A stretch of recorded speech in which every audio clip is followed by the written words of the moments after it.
Olá, boa noite. Bem-vindos a mais uma edição do Noite Informativa. O antigo presidente da República, Joaquim Chissano, recebeu a alta na manhã desta sexta-feira no Hospital Militar de Pretória, na África do Sul. Mesmo assim, por recomendação médica, o antigo estadista moçambicano deverá regressar este domingo ao hospital para consulta de controle.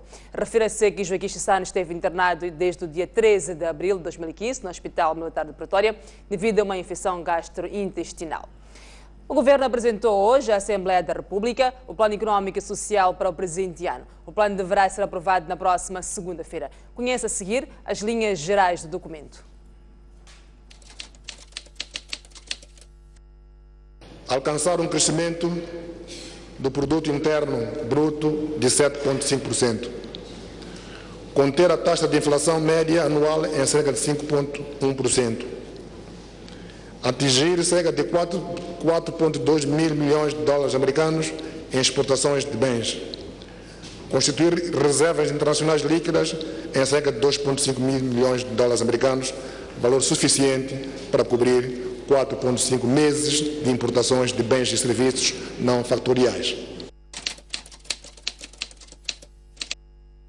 O crescimento do setor agrário é sustentado pelo aumento da produção em todas as culturas, com destaque para os cereais, que atingirão os 2,7 milhões de toneladas, dos quais 2 milhões de toneladas de milho e 410 mil toneladas de arroz. Matricular 6,5 milhões de alunos no ensino geral, dos quais 4,8 milhões no ensino primário, o que contribuirá para o aumento de 82% o número de crianças que entram na primeira classe com a idade certa de 6 anos. Matricular 35 mil alunos na escola técnico-profissional e 873 mil educandos e alfabetizandos. Contratar 8.500 professores para o ensino primário, o que reduzirá de 63 para 61 o número de alunos por professor. Distribuir 13 milhões de livros escolares e 96 mil carteiras em todo o país. Colocar mais de 2.400 novos profissionais de saúde, dos quais 226 médicos, o que levará de 6,5 para 7,3 o número de médicos por cada 100 mil habitantes e de 94 para 98,8 o número de técnicos por cada 100 mil habitantes em todo o país. Alocar 100 novas ambulâncias para os distritos com prioridades para os distritos recentemente criados e algumas localidades, o que irá melhorar o transporte de doentes. Construir 1.200 novas fontes dispersas de água e reabilitar 723, beneficiando cerca de 580 mil pessoas em todo o país. Distribuir 93 autocarros para o transporte público urbano e 70 carruagens para o transporte de passageiros para os caminhos de ferro de Moçambique. Demarcar 2.000 tonelhões e infraestruturar outros 100 no quadro da urbanização básica nas zonas rurais e urbanas, nos distritos e municípios. Construir 4.400 casas no quadro da promoção da construção da habitação a custos acessíveis e do fomento da habitação. O plano económico é suportado por um orçamento total de 226,4 bilhões de meticais, dos quais 160,7 bilhões provém das receitas do Estado e o restante de donativos e empréstimos internos e externos. O Governo foi à Assembleia da República pedir a aprovação do orçamento do Estado avaliado em 226,4 bilhões de meticais.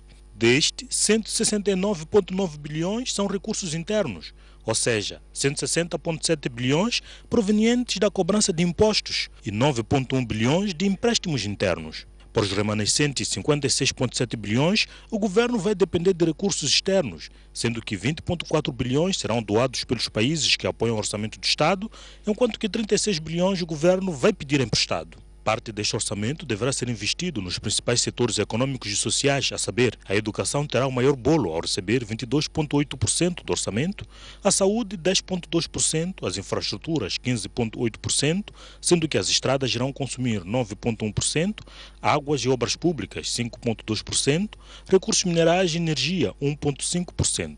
A agricultura e desenvolvimento rural, 9,1%, sistema judicial, 2% e ação social e trabalho, 3,6%. Este orçamento, segundo o Ministro da Economia e Finanças, sustenta-se nos seguintes pressupostos. Produto Interno Bruto de 596 mil milhões de meticais, inflação média anual de 5,1%, introdução do IVA líquido para acelerar os reembolsos, melhoria do ambiente de negócio para fortalecimento do empresariado nacional e consequente criação de oportunidade de emprego, prosseguimento da gestão da dívida externa pública para que o seu valor atual líquido não ultrapasse os 40% do PIB, funcionamento das instituições com base no orçamento reconduzido de 2014, de janeiro até a aprovação e promulgação da lei orçamental. O orçamento do Estado tem um déficit de 11,1% e o Ministro da Economia e Finanças explica o porquê desse déficit. De referir que este déficit é influenciado pela necessidade de fazer face à reconstrução pós-cheias. Gostava de atrair a atenção de Vossa Excelência para o facto de as receitas correntes continuarem a cobrir as despesas de funcionamento e libertarem ainda fundos para financiar parcialmente as despesas de investimento. O orçamento do Estado deverá ser aprovado na próxima semana. As comissões parlamentares de trabalho defendem nos seus pareceres a aprovação do Plano Económico e Social e o respectivo Orçamento de Estado para o presente ano. Mas, apesar deste parecer, as três bancadas divergem na apreciação das propostas do Executivo. A Comissão dos Assuntos Constitucionais, Direitos Humanos e de Legalidade considera que as propostas do Governo reúnem todos os requisitos legais e, por isso, devem ser aprovados. Este parecer final foi adotado por força da maioria dos membros da bancada da Frelimo, uma vez que a oposição tem um entendimento contrário. Membros do grupo parlamentar da Renamo, na comissão, recomendam a apreciação negativa pelos seguintes fundamentos. O Plano Econômico e Social não apresenta ações concretas para a materialização dos direitos humanos, com enfoque para a situação dos combatentes da luta de libertação nacional e pela democracia. Esta foi também a posição vincada dentro da Comissão do Plano e Orçamento, a mais especializada para analisar com profundidade as propostas atualmente em debate. O Grupo Parlamentar do Movimento Democrático de Moçambique, na Comissão do Plano e Orçamento, entende que o Plano Económico e Social e o respectivo Orçamento para 2015 são autêntica representação dramatúrgica do Governo, apresentando incongruências, incoerências numéricas e, por conseguinte, longe de responder aos grandes desafios do país. Ainda no Parlamento, o Primeiro-Ministro assegurou aos deputados que o Governo está a acompanhar todo o processo referente aos moçambicanos vítimas de xenofobia na África do Sul. Face a esta situação, o Governo, a mais alto nível, de Sua Excelência, o Presidente da República, na primeira hora, estabeleceu contatos com autoridades sul-africanas, manifestando profunda preocupação e condenação aos atos de violência, tendo solicitado ao governo sul-africano a garantia de segurança e proteção das comunidades moçambicanas residentes naquele país. O governo, através do Alto Comissariado de Moçambique, na África do Sul, em Pretória, e do nosso consulado em Durban, visitou de imediato os centros de acomodação, onde providenciaram a devida assistência aos nossos compatriotas em gêneros alimentícios, incluindo para bebés, material de higiene, camas e cobertores. Ainda nos centros de acolhimento, estabelecemos um mecanismo de triagem de forma a identificar cada afetado, a composição do seu agregado familiar, seu local de origem, ocupação, bem como saber do seu desejo de regressar ao país. Na sequência deste trabalho, foram mobilizados meios de transportes para a evacuação dos afetados para o solo pátrio. Ao nível interno, estabelecemos o Centro de Trânsito de Boano, por mim visitado ontem, dia 23 de 4 de 2015, com capacidade para acomodar cerca de 600 pessoas, e preparamos as condições de recepção, que incluem a assistência sanitária, alimentação e kit de viagem para cada cidadão. Até a data, foram repatriados pelo governo cerca de 500 moçambicanos e temos o registro de regresso de 1.900 cidadãos com meios próprios.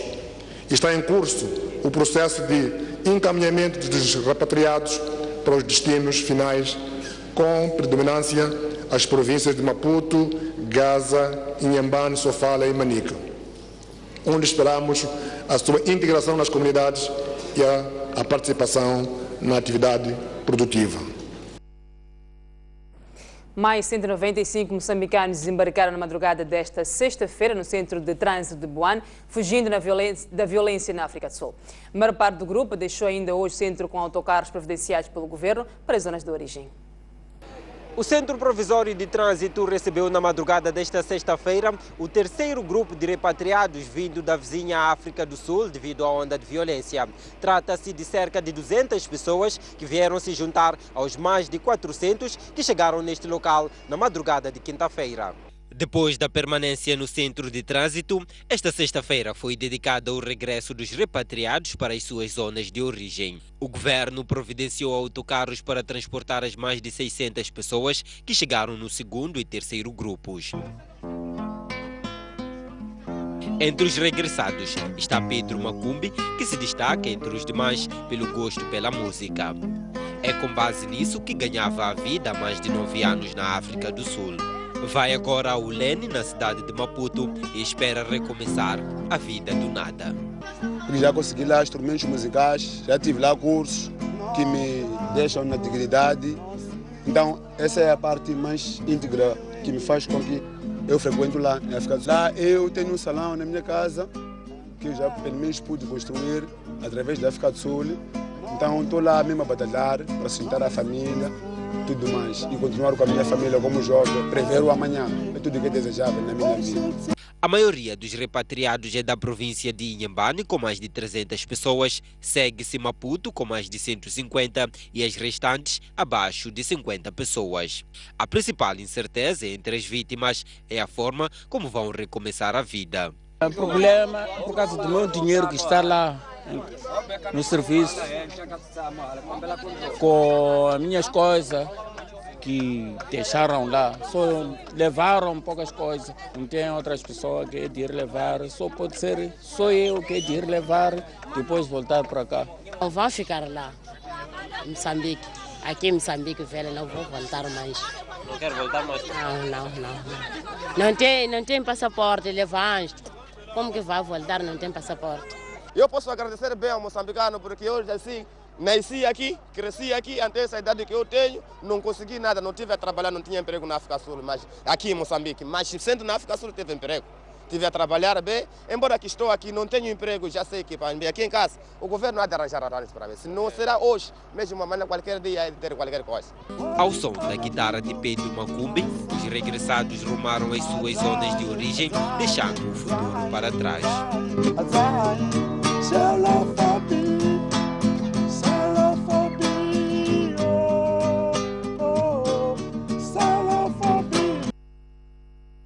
Organizações da sociedade civil no país exigem responsabilização criminal pelos ataques xenófobos e indemnização às vítimas.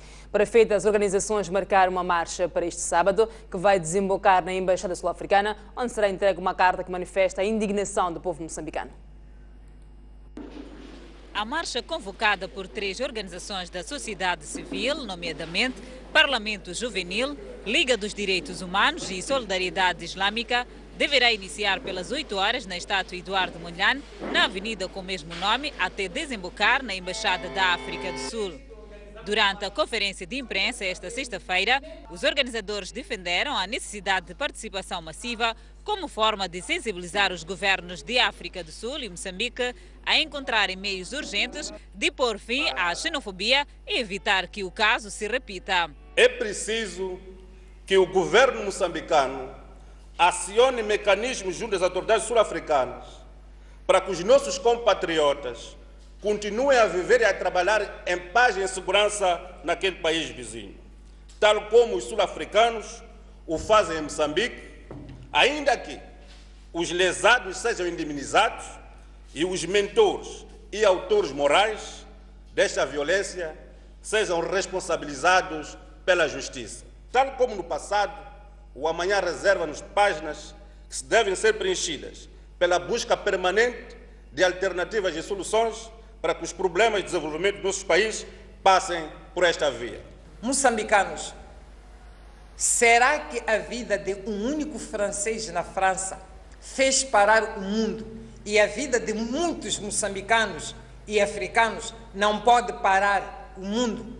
Eis a questão para os nossos irmãos que estão fora. Para os organizadores, a atitude dos sul-africanos compromete a unidade em África. Não é hoje que nós vamos conseguir acabar com a migração.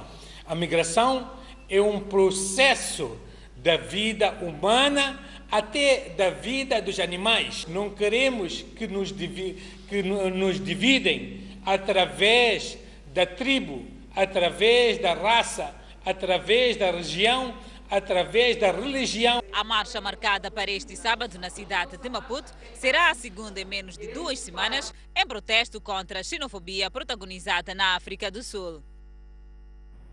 E seguimos para o nosso espaço de análise. Esta noite recebemos os senhores Hilário Chacate, Bitone Viagem e Sassão Nhacal. A todos muito boa noite, muito bem-vindos ao programa. Obrigado. Bem, como acompanhamos, os moçambicanos continuam a fugir dos ataques xenófobos na África do Sul, a afrofobia, como se tem dito, e vão retornando pouco a pouco às suas províncias de origem.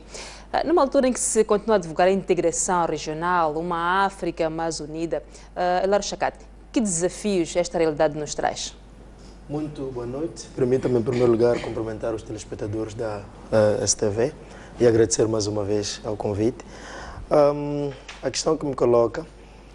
Bom, eu sempre, quando se fala de integração regional, tenho dito que é preciso, em primeiro plano, falarmos primeiro de integração a nível interno dos Estados africanos. Porque os Estados africanos, naquilo que é a definição, por exemplo, de nação, na perspectiva ocidental, não tem nada a ver com aquilo que é a nossa definição de nação. Nós, na verdade, nós somos nações. Em África, nós temos Estados-nações, que integramos várias nações dentro, portanto, dos nossos Estados. Então, há um desafio muito grande de criar uma consciência a nível interno do Estado desse sentimento de nacionalismo, que é um desafio muito grande.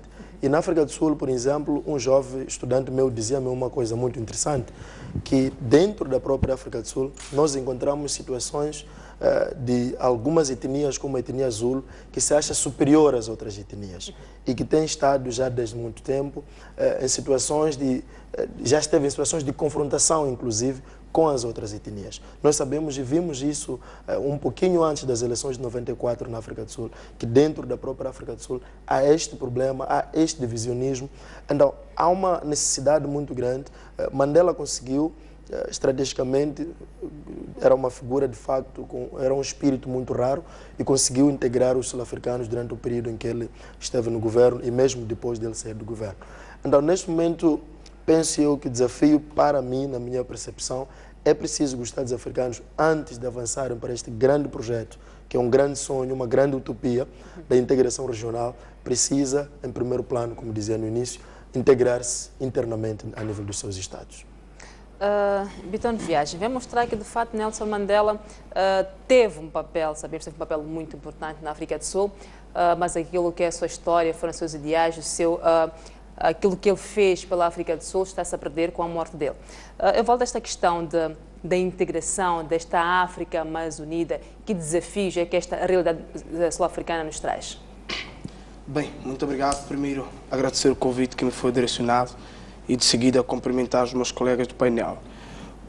Um dos desafios que exatamente estas ações nos colocam é exatamente a nossa história. Em que sentido eu olho para a nossa história? Porque em algum momento essas ações colocam em causa aqueles que foram os valores que nortearam, neste caso, as relações interafricanas, bem como a construção e a consolidação dos Estados africanos. Se formos a verificar, é que desde 1963 o continente africano teve esse desejo de unidade, teve esse desejo de coesão, teve esse desejo de viver como irmão, onde a fraternidade e a solidariedade eram vetor das relações interafricanas. E essas ações, em algum momento, colocam em causa esses valores. E colocando em causa esses valores, colocam em causa todos aqueles ganhos que exatamente o continente africano adquiriu no processo, neste caso, da construção dos Estados africanos. E, sobretudo, mesmo a nível da nossa integração regional, essas ações colocam em causa aquela que constitui a agenda fundamental da nossa integração regional. Estamos a falar o quê? Da criação do mercado comum. Se formos a verificar, quando falamos de mercado comum, nós falamos exatamente de um processo capaz de permitir a livre circulação de bens, de capitais e até da própria mão de obra. Mas foi uma das ações desenvolvidas na África do Sul que colocou em causa este desejo da nossa integração regional. E aí surge exatamente um grande desafio que eu considero, ou seja, isso é resultado daquilo que eu considero uma integração elitizada. Em que contexto eu falo de uma integração elitizada? Na medida em que não existe uma consciência social daqueles que são os objetivos desta integração regional. A sociedade, ou seja, os cidadãos na nossa zona não têm consciência do que é a SADC. Ou seja, a SADC, para mim, é aquilo que as elites dizem ser. O mercado comum é mais para a elite. Okay. E isto, em algum momento, coloca em causa aquela que é a agenda desta integração regional. Neste caso, há um desafio em relação a este fenómeno, que é a popularização da nossa integração regional, significando que há medidas que devem ser tomadas, primeiro, para tornar uma integração mais social e não apenas virada para as elites. Sassão Nhacal, como acompanhamos, as organizações da sociedade civil de vários países da África juntaram-se em Maputo para mostrar o seu repúdio à onda de violência contra estrangeiros na África do Sul e criticaram a passividade da União Africana. Até que medida esta crítica tem ou não razão de ser? Bom, primeiro queria cumprimentar os colegas aqui do painel, também cumprimentar os telespectadores. O meu entendimento é que esta crítica tem razão de ser, não é? Porque muitas vezes a União Africana tem se colocado à margem daquilo que são os problemas mais candentes, mas por uma razão muito óbvia. Se nós formos a olhar, devemos olhar que ator é, nesse caso, a África do Sul, e devemos olhar quem a África do Sul é politicamente e economicamente. E muitas vezes os posicionamentos que certos Estados têm em relação aos outros depende muito deste poder econômico. Se formos a olhar, por exemplo, o caso específico das eleições, por exemplo. Sim. Se for a olhar os Estados africanos, por exemplo, quando temos eleições muito conturbadas, os Estados africanos esperam olhar o que a União Europeia vai dizer sobre isso, o que os Estados Unidos vai dizer sobre isso, e só depois aí começam a se manifestar. Então eu penso que devemos olhar primeiro o poder do Estado. Então eu penso que essa crítica da sociedade civil é uma crítica justa, sim, no sentido de que a União Africana deve ser uma União Africana mais interventiva. Mas permita-me sair disto para tocar um aspecto muito fundamental que tocou-se aqui, que se referia à questão da integração regional, como é que fica. E isto permite-me voltar para os anos, depois da independência de Moçambique, os anos 75, quando surge, nos anos 70, quando surge a 80, quando surge a SADCC. Que a SADCC foi um organismo cujo objetivo era reduzir a dependência dos países da região austral de África em relação à África do Sul. Porque recorde-se que já nos finais dos anos 70, a África do Sul de Peter Botha traz aquilo que chamou de constelação de Estados, que tinha o objetivo de criar uma dependência econômica, política, cultural, social, outras se quisermos, dos países da região da SADC, da SADCC em relação à própria África do Sul. Então havia esse choque. O que acontece é que depois da queda do regime do apartheid, nós olhamos para uma África do Sul em que, olha, é aquela África do Sul que nós com ela lutamos durante os anos de luta contra o apartheid, essa África do Sul que veio a se integrar num novo grupo de Estados que já estavam na região. Então eu penso que esse provavelmente tenha sido um dos nossos grandes erros, do ponto de vista de acreditarmos que a África do Sul como Estado podia alterar os objetivos que tinha no regime do apartheid. Porque, olha, o objetivo de criar a dependência econômica, social dos outros em relação a si, não é apenas o objetivo do regime do apartheid, é o objetivo de qualquer Estado. Moçambique tem interesse que a região dependa de si, por exemplo, na área do transporte, que ele seja um ator muito relevante na área da agricultura ou uma outra área. Esse é o interesse de um Estado. Então eu penso que depois, com a queda do regime do apartheid, esse interesse, pelo menos no meu entendimento, não alterou. Por isso que alguns autores, até mesmo atores, mesmo sul-africanos, dizem que a África do Sul tem temperado a dominação, a hegemonia com a integração. Então isso para dizer o seguinte, que apesar dessa integração ser uma integração quase certa, que não temos como voltar atrás nesse processo, eu penso que muita coisa deve ser revista. Os Estados devem tentar alterar essa tendência de a África do Sul continuar como esse centro. Porque sendo esse centro, a África do Sul definitivamente vai ser sempre o destino de muitos outros povos dentro da região. O outro aspecto que eu penso que é fundamental, que por muito tempo eu ignorava esse elemento, é o elemento da história. Quando às vezes as lideranças dizem o seguinte, devemos contar à juventude a nossa história, de onde é que nós saímos. Eu penso que esse é um elemento muito fundamental, porque, olha, os que nasceram, por exemplo, com a queda do regime do apartheid de 94, agora podem ter 21, 22 anos. Esses não viveram aquela história do passado, aquela história de irmandade, não viveram essa história.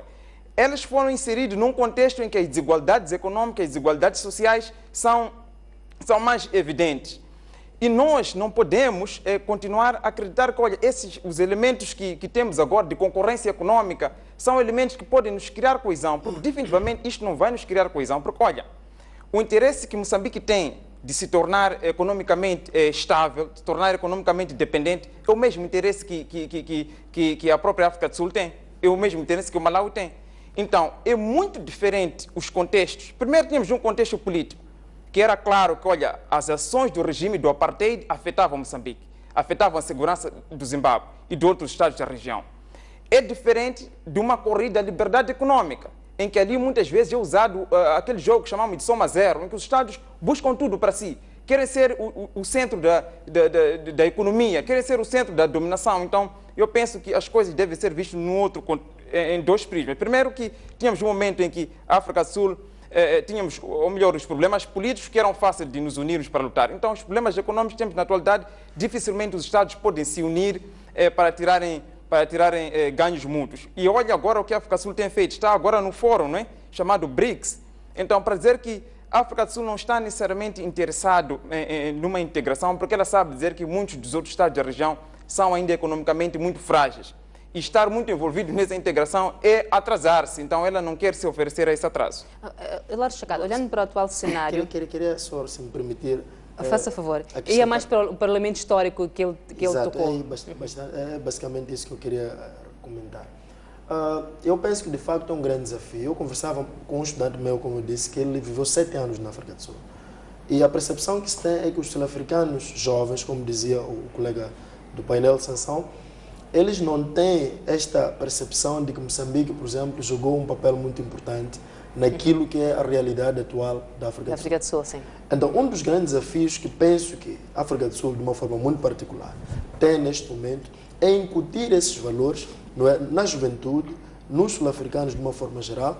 Se possível, o Estado moçambicano devia fazer, através dos seus meios de negociações, fazer lobbies para que a África do Sul introduza, portanto, na educação deles, esses valores todos para que os sul-africanos possam estudar. Mas será que a África do Sul tem interesse mesmo em dizer qual foi o papel que Moçambique teve na luta contra o apartheid? Até porque estes ataques provêm também das declarações do rei Zolitino. Sim, mas é impressionante, não sei se acompanharam, o presidente Zuma respondeu à carta escrita por Meacote, não é? E afirmando que, de facto, revia-se muito naquilo que Meacote escreveu naquela carta e que era muito grato à prestação de Moçambique por ter acolhido vários quadros do ANC na altura. E penso que este é um reconhecimento que ele fez para que todo mundo ouvisse, que tinha esse reconhecimento. Agora, não há dúvida que devemos concordar que os Estados estão numa arena internacional onde eles lutam pela influência e poder.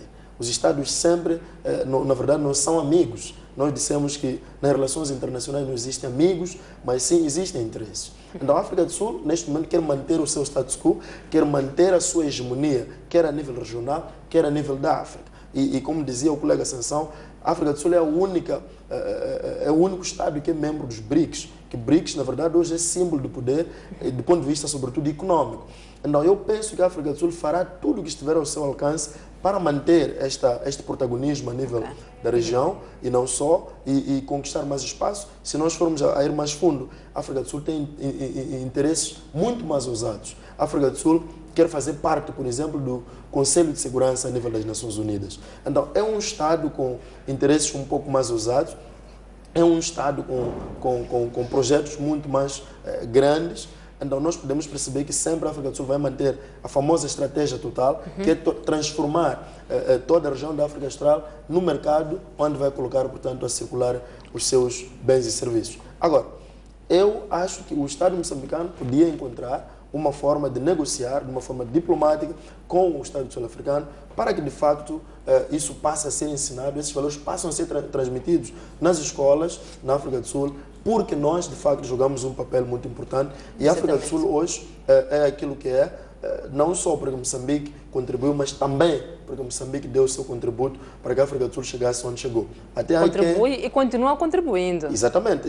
Um amigo meu dizia que se, por exemplo, moçambicanos param de entrar na África do Sul fazer compras, algumas províncias como Mpumalanga, que provavelmente não poderiam funcionar mais do ponto de vista econômico. A dinâmica que tem hoje é por causa dos moçambicanos que, na verdade, compram os serviços, compram os bens sul-africanos e vão enriquecendo a economia sul-africana. Então, a África do Sul deve perceber o papel do Moçambique e, sobretudo, quando nós estamos a falar desta integração regional significa esta superação de visto, significa a remoção das barreiras comerciais, de tal forma que se permita que as pessoas circulam à vontade, procurem emprego em qualquer lugar a nível da região, sem nenhum receio, sem nenhuma restrição. Como nós vimos na União Europeia, por exemplo, que é visto como um exemplo de uma integração com sucesso, nós podemos ver que os portugueses vão trabalhar no Reino Unido, o pessoal de Portugal vai trabalhar na Alemanha sem nenhum problema. Se nós, de facto, sonhamos criar uma integração regional bem-sucedida, temos de facto que educar a nossa população, temos que trazer uma consciência política madura a nível dos nossos cidadãos dentro dos nossos estados. Sim, Bitão Piaget. Bem, eu gostaria também de tocar o mesmo ponto em relação ao elemento histórico, mas também gostaria de convidar os meus colegas do painel a olharmos para aquela que é exatamente a dinâmica do sistema internacional, bem como o comportamento dos estados, que é a ganância hegemónica. E quando olhamos para questões associadas à ganância hegemónica, que é exatamente a superioridade dos Estados a nível do sistema internacional, tanto também a nível do sistema regional, nós vamos perceber que questões associadas à história em algum momento são colocadas do lado. Porque que implicações exatamente se a África do Sul for a trazer à tona a pertinência histórica de um Estado como o nosso, de um Estado em que, em algum momento, o nosso role conception que adotamos quando a nossa independência, bastante a revolução, serviu bastante para a libertação, neste caso do povo sul-africano, do jugo do apartheid. É claro que a África do Sul não vai trazer essa dimensão à juventude sul-africana, porque, em algum momento, os sul-africanos sempre vão olhar para os moçambicanos como um povo irmão. E considerando como um povo irmão, significa que também a competitividade deve ser solidária. Mas o sistema internacional prova-nos o contrário, que não existem relações de solidariedade, não existem relações de irmandade. Os Estados, a nível do sistema internacional, sobreviva quem puder. Moçambique desempenhou um grande papel histórico, conforme eu salientava, bastante a revolução, que foi neste caso, um dos nossos role conception. Tivemos que apoiar os líderes do ANC. Eu me lembro, foi isto em 1979, em que tivemos que ceder as terras da Matola, Citocentes, e isso custou muito caro para a sobrevivência do nosso Estado e a sobrevivência do nosso povo, porque em 1980 nós assistimos grandes bombardeamentos na Matola. Em algum momento colocamos em causa a própria soberania do nosso Estado, a sobrevivência do nosso povo. Mas vamos olhar hoje em dia, que ganhos isso trouxe para o próprio Moçambique. E olha só que até hoje nós temos uma grande ferida por causa deste role conception, que é exatamente, em algum momento, a Renamo. Por que é que eu digo isso? Se formos a verificar, é que uma das coisas que exatamente o governo sul-africano adotou como forma de responder a esta abertura que o governo teve em relação aos membros do ANC, em 1980, depois dos bombardeamentos, nós vimos a transferência, neste caso, da Resistência Nacional de Libertação de Malau para a África do Sul, a chamada Operação Mila, em que a própria SADAF, que eram as Forças de Defesa Sul-Africana, e a própria SAMI, que eram as Forças de Inteligência Sul-Africana, transformaram-se na bosse da Renamo. E transformando-se na bosse da Renamo, dotaram de todo o mecanismo bélico, todo o aparato repressivo a Renamo como forma de desestabilizar, apesar de esse conceito diz que é mais orientador, para exatamente entrar em contraposições com aquelas que eram as ações do governo moçambicano devido àquela sua orientação. Mas hoje em dia, qual é a pertinência, qual é a ideia que o sul-africano tem em relação a este papel histórico que Moçambique teve no processo da luta contra o apartheid na África do Sul? É claro que a juventude não tem exatamente esta dimensão, porque os Estados sempre vão mostrando, tanto as gerações presentes como as gerações vindouras, que o lema do sistema internacional é a ganância hegemônica, a superioridade cada vez mais. É por isso que, se formos a fazer uma análise mais holística e, sobretudo, da posição da África do Sul a nível sistêmico, segundo uma das obras que o Instituto Superior de Relações Internacionais acaba de lançar, Potências Emergentes na Construção de uma Multipolaridade, inclusive, mostra exatamente que a África do Sul ocupa a 26ª posição, sob o ponto de vista do poder econômico, e tem grandes relações com outros fóruns sistêmicos, como os BRICS, conforme disseram aqui, e até IBAS, que é o Fórum Índia-Brasil, e a própria África do Sul, para dizer o que é que a África do Sul, em algum momento, mostra claramente que não tem exatamente a necessidade da consolidação dessa integração que tanto nós falamos. A integração regional, acreditem, meus caros, que apenas interessa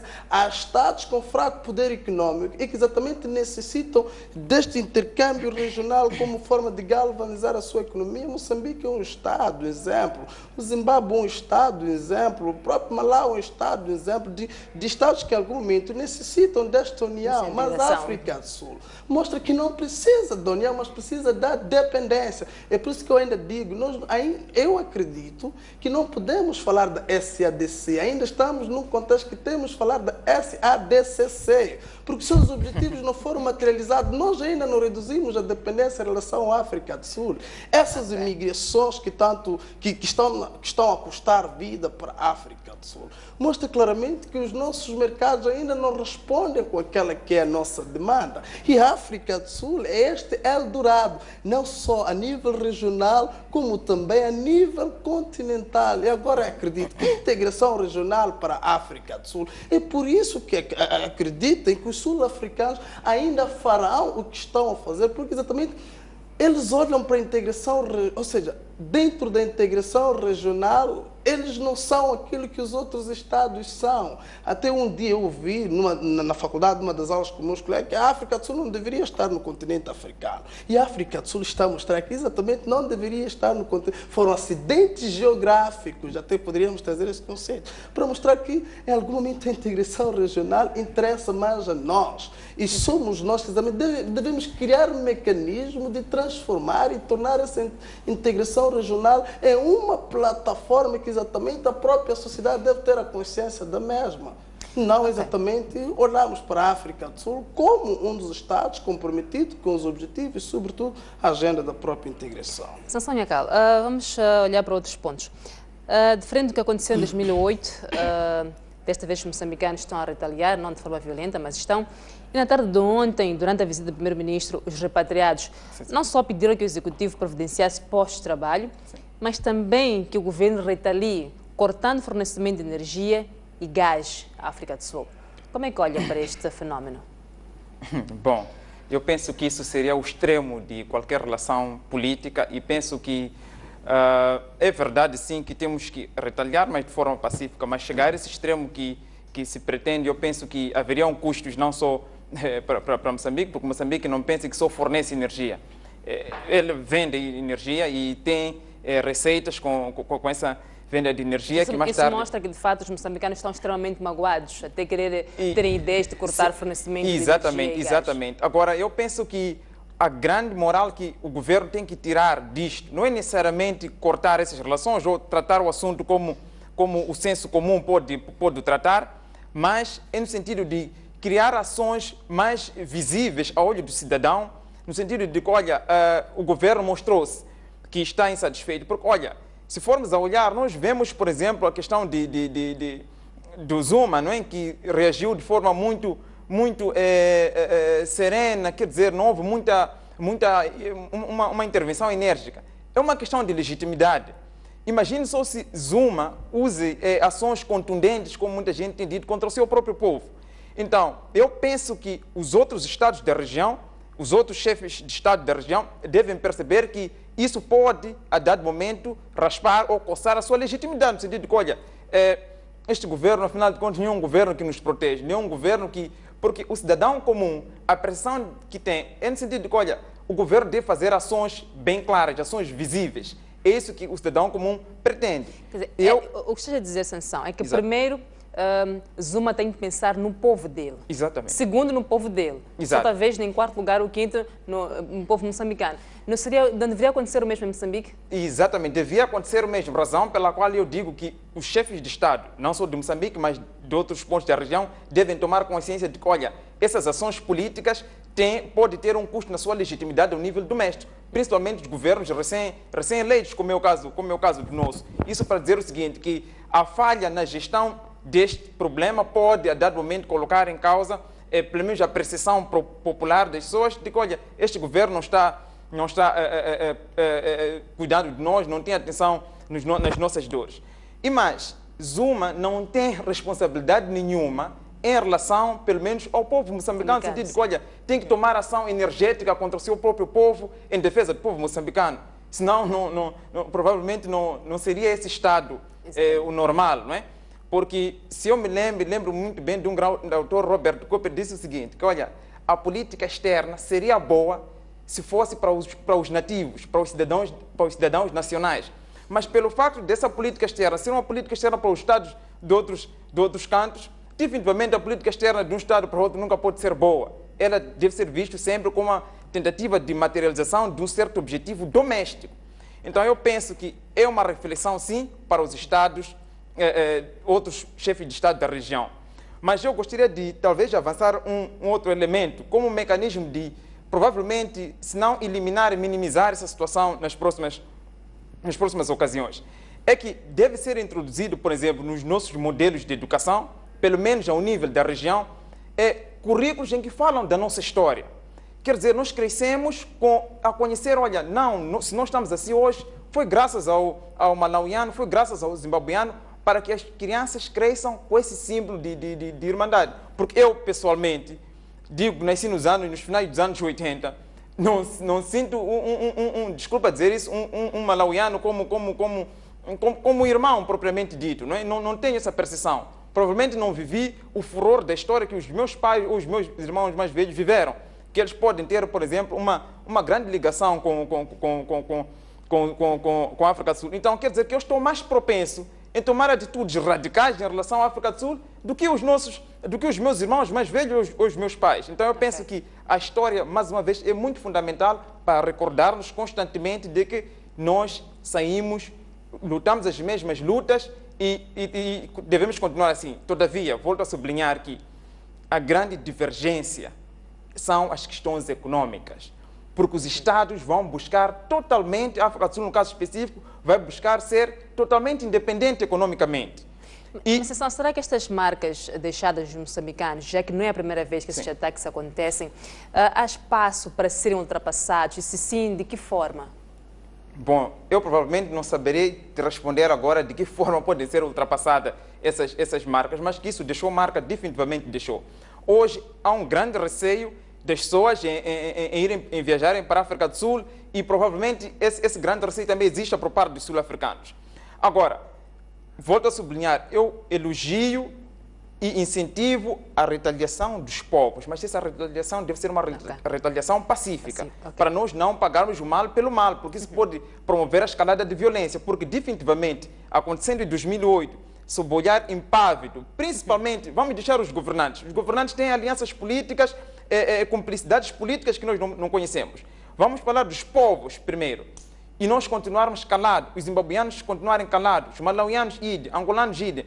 Definitivamente isso não pode ser citado. Eu penso que essa decisão deve ser uma decisão, primeiro, dos povos, no sentido de que, olha, nós não aprovamos esse comportamento. Se somos uma África, devemos continuar unidos e não com atos de xenofobia ou afrofobia em particular. Lauro Chicado, como é que olha para este pedido que os repatriados fizeram ao Executivo de cortar fornecimento de energia e gás à África do Sul? Bom, primeiro gostaria de recuperar a ideia inicial sobre os desafios que o colega do painel, Bitono Viage, faz uma análise interessante quando diz que os Estados, na verdade, sempre vão tentar lutar para manter a sua hegemonia, para acumular cada vez mais o poder. De facto, na perspectiva realista, não é, do ponto de vista teórico, esta é a visão. Mas penso que não é a única teoria hoje que norteia as relações entre os Estados. É preciso ver que, quando nós falamos mesmo da integração regional, estamos a falar da teoria liberal, que procura acreditar no poder das instituições e regular as relações entre os Estados. E, sendo assim, eu penso que é possível encontrar uma forma de gerir as relações entre os Estados para que essas relações ocorram, portanto, dentro de um certo equilíbrio, para não chegar aos níveis em que nós chegamos na África do Sul. Nós temos a União Europeia. Os Estados estão a lutar pelo poder, continuam a lutar, estão neste mesmo sistema, onde lutam todos os dias pela influência, pela expansão do seu poder, por aí em diante. Mas as pessoas não se degradeiam dessa forma como nós vimos na África do Sul.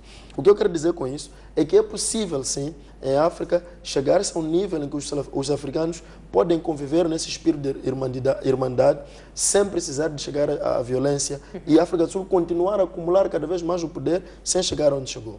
E continua a insistir que a educação dos cidadãos sul-africanos, para que eles percebam que o estrangeiro joga um papel muito importante no próprio desenvolvimento da economia sul-africana. Alguém dizia, eu lia, um sul-africano, um desses que foi vítima do fenômeno de xenofobia, que nós abrimos lojas para esses indivíduos e damos trabalho a esses indivíduos, damos emprego aos sul-africanos. Então estamos a dizer que nenhuma economia sobrevive no sistema internacional de uma forma isolada e sem precisar, portanto, dos estrangeiros dentro do seu Estado. Então a África do Sul precisa, sim, dos moçambicanos. A África do Sul precisa, sim, dos somalianos e de muitos outros estrangeiros, assim como precisa dos sul-africanos que não são de gema, como diria, portanto, o nosso antigo chefe do Estado, mas que são, sim, sul-africanos por razões que nós todos sabemos, históricas, mas controlam grandes plantações de terras e produzem para a África do Sul e produzem para a região toda. Estamos a dizer que sim, a África do Sul precisa e pode jogar num sistema,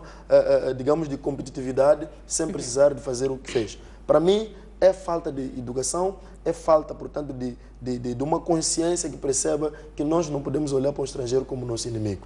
Agora, indo à questão que me coloca, Moçambique precisa de cortar, digamos, fornecimento de energia na África do Sul. Eu definitivamente sou da opinião de que não. Só numa análise muito simplista, alguém pode dizer que sim, Moçambique tem que retalhar dessa forma. Moçambique precisa tanto da África do Sul, assim como a África do Sul precisa de Moçambique. Mas parece que nós, para sermos realistas, da verdade, precisamos mais da África do Sul do que eles precisam de nós. Então, estamos a dizer que a África do Sul, naquilo que é a lista dos investidores, portanto, moçambicanos, está na lista dos 5 maiores investidores desse país. Então, não são esses indivíduos que, num ano muito leve, que você vai tratá-los em querer cortar fornecimento de energia para eles. E esta energia que nós usamos, que estamos aqui, portanto, a usar neste momento, a consumir, é transformado na África do Sul. Sim. Então, é preciso perceber as vicissitudes que isso pode trazer. Nós paramos de fornecer energia à África do Sul, a África do Sul para de transformar a energia que nós consumimos em Moçambique e todos nós ficamos nas escuras. Então, a coisa não é tão simples, mas nós entendemos que num senso comum, numa análise de um cidadão pacato que não tenha, portanto, esses instrumentos todos para fazer análise e perceber a complexidade das decisões que o governo tem que tomar. Agora, também dizer que o governo, os governos da região têm estado muito, vamos lá dizer, muito pacíficos em relação a esta situação. Penso que não é verdade. Malau, por exemplo, tomou medidas, escreveu uma carta, portanto, que mandou para o governo sul-africano. Houve, portanto, marchas no Malau. Então, estamos a dizer que os governos estão a tomar medidas. E há quem diz até que, se nós compararmos este fenômeno, este último fenômeno de xenofobia com o fenômeno de 2008, o governo sul-africano tomou uma posição mais contundente, mais acutilante no sentido de minimizar a situação. Okay. Estamos a dizer que em 2008 tivemos 62 pessoas mortas. Exatamente. Não queremos dizer que as 7 agora são poucas. Estamos a dizer que ontem o ANC mobilizou uma marcha que mostrava a posição, portanto, do partido ANC contra estas atitudes de xenofobia. Então, penso eu que há uma relativa melhoria se nós compararmos com aquilo que foi em 2008 e aquilo que está a acontecer hoje. Há uma tentativa de resolver essa situação. É verdade que foi provocada, na verdade, alguns percebem que foi provocada por Goodwill, com essa, portanto, pronunciamento dele, quando ele diz que os estrangeiros deviam arrumar as suas malas e saírem da África do Sul. Mas eu penso que o governo sul-africano tomou medidas mais, como eu dizia, contundentes, se compararmos com 2008. Agora, para realçar a ideia de que Moçambique não pode, de maneira nenhuma, retalhar dessa forma, expulsar os trabalhadores sul-africanos, porque nós precisamos deles, precisamos da mão de obra deles, porque eles sabem fazer o que estão aqui a fazer. É porque é disso que eles estão aqui a trabalhar conosco. Então, nós precisamos deles. Viagem, uma ativista sul-africana, residente em Durban, no epicentro dos ataques xenófobos, defendeu que o governo sul-africano deve ser levado à barra da justiça, ao Tribunal Penal Internacional, pelo crime de afrofobia. Qual é a sua percepção? Bem, eu gostaria de tocar um ponto antes de responder a questão que me é colocada. Sim, e acredito que é de responder. Há uma coisa que o meu colega Sassão levanta, que é a questão de se olhar para o fator história no processo da formulação dos nossos currículos, sobretudo para o ensino. Mas também há necessidade de ressalvarmos o seguinte: a história só serve para as elites poderem manter, neste caso, a sobrevivência dos seus regimes. E a história não serve para os indivíduos.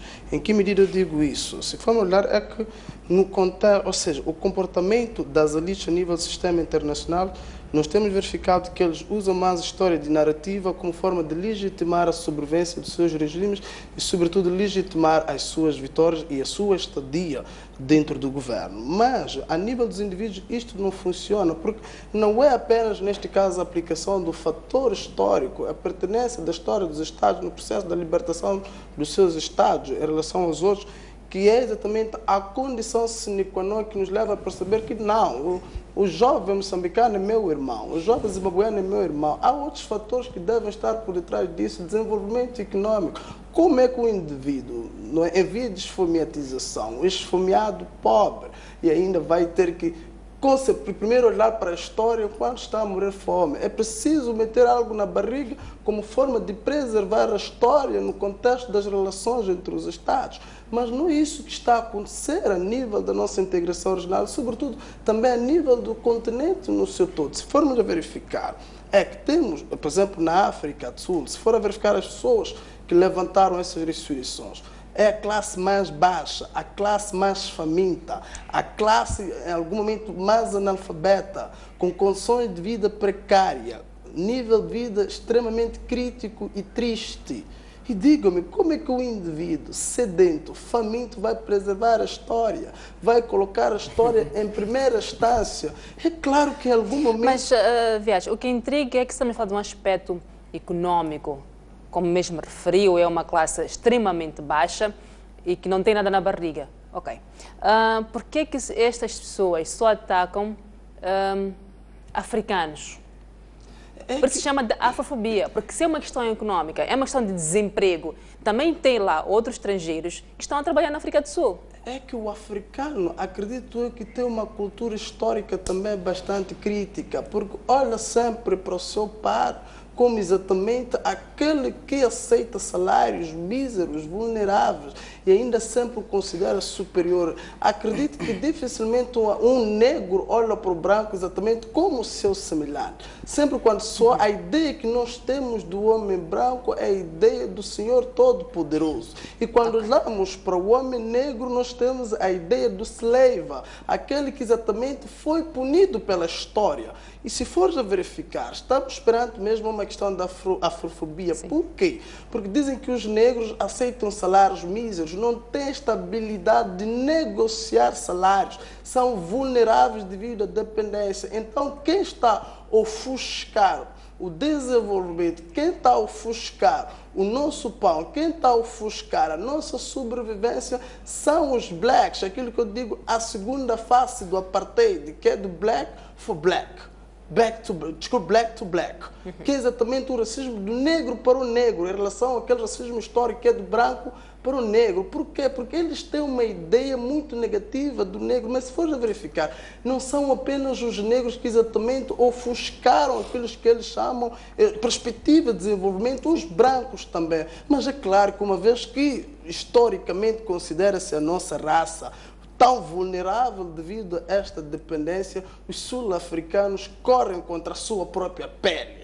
Eu digo correm contra a sua própria pele, porque é contra o negro africano que exatamente são levadas a cabo essas insurreições. Para dizer, há um desafio que nós devemos sempre colocar, não é apenas a história, também é preciso garantir o desenvolvimento, dar de comer, dar água, dar escola, dar melhores condições de vida. Acredito que aí a história terá valor, nós vamos viver como irmãos, mas se todos nós estamos com fome, qual é a história a ser preservada? É claro que nenhuma. Bem, agora em relação à questão que me é colocada, a possibilidade de se levar, neste caso, como dizer, a África do Sul, a barra do Tribunal Penal Internacional. A questão que primeiro devemos colocar é se de fato a África do Sul ratificou ou não, neste caso, o ato constitutivo, o estatuto do TPI. Aí está a questão. E se de facto não ratificou, não há probabilidade de levá-lo à TPI. É preciso exatamente uma ratificação como forma de exatamente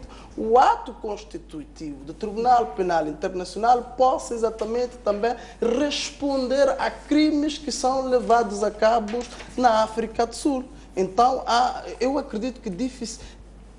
Se formos analisar o nível dos crimes, é claro que devem ser julgados, mas que instituição jurídica adequada para tal? É claro, se ainda tivéssemos o tribunal da SADC, acredito que talvez a nível da SADC poderia ser julgado, mas há outro problema. Por exemplo, uma das coisas que fez com que se encerrasse o tribunal da SADC foi na tentativa de resolução de conflitos de terra entre os grupos. Viagem, não perca só o fio de pensamento, nós saímos para um breve intervalo, até já.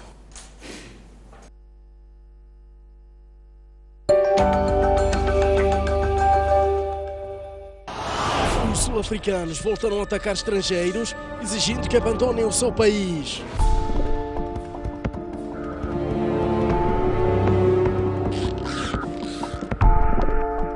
Seis pessoas morreram e milhares abandonaram suas casas e foram abrigadas em campos de deslocados.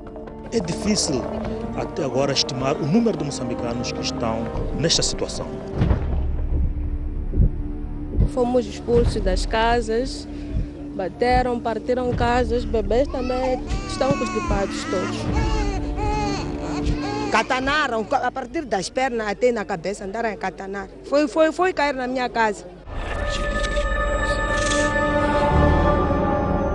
Está a chover, está frio, muitos deles nem têm manta.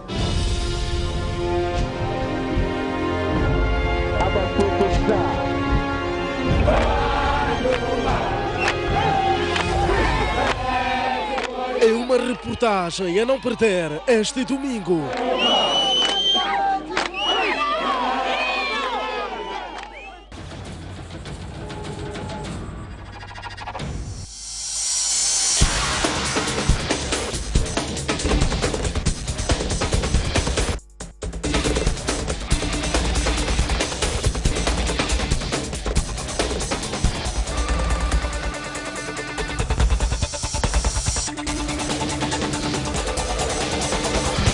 STV também é dispor.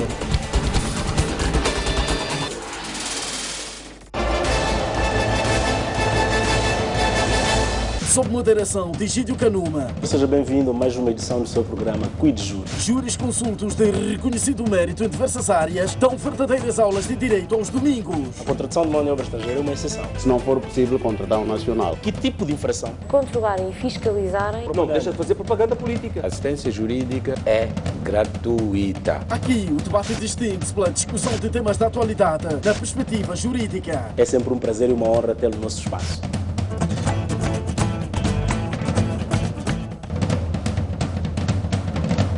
Sejam bem-vindos a este ciclo de palestras alusivo aos 10 anos do jornal O País, que vem massificar o acesso ao jornal, permitindo que qualquer cidadão em qualquer parte do mundo aceda ao jornal O País. O mercado do jornalismo tem que absorver quadros qualificados que a própria academia produz. O jornalista que não sabe fazer o mínimo de um lead completo não tem chance para evoluir numa redação. Saímos do ensino primário e secundário sem saber ler, muitos sem saber escrever o próprio nome. Como é que se espera que a pessoa escreva um lead? Nós não podemos sair da academia, irmos ao mercado, pensarmos primeiro na lei do estômago. A lei do estômago, para quem não sabe, é pensar primeiro em si, depois naquilo que é a profissão. O que faz a STV Notícias, um canal de eleição, é que lhe permite acesso à informação durante as 24 horas do dia.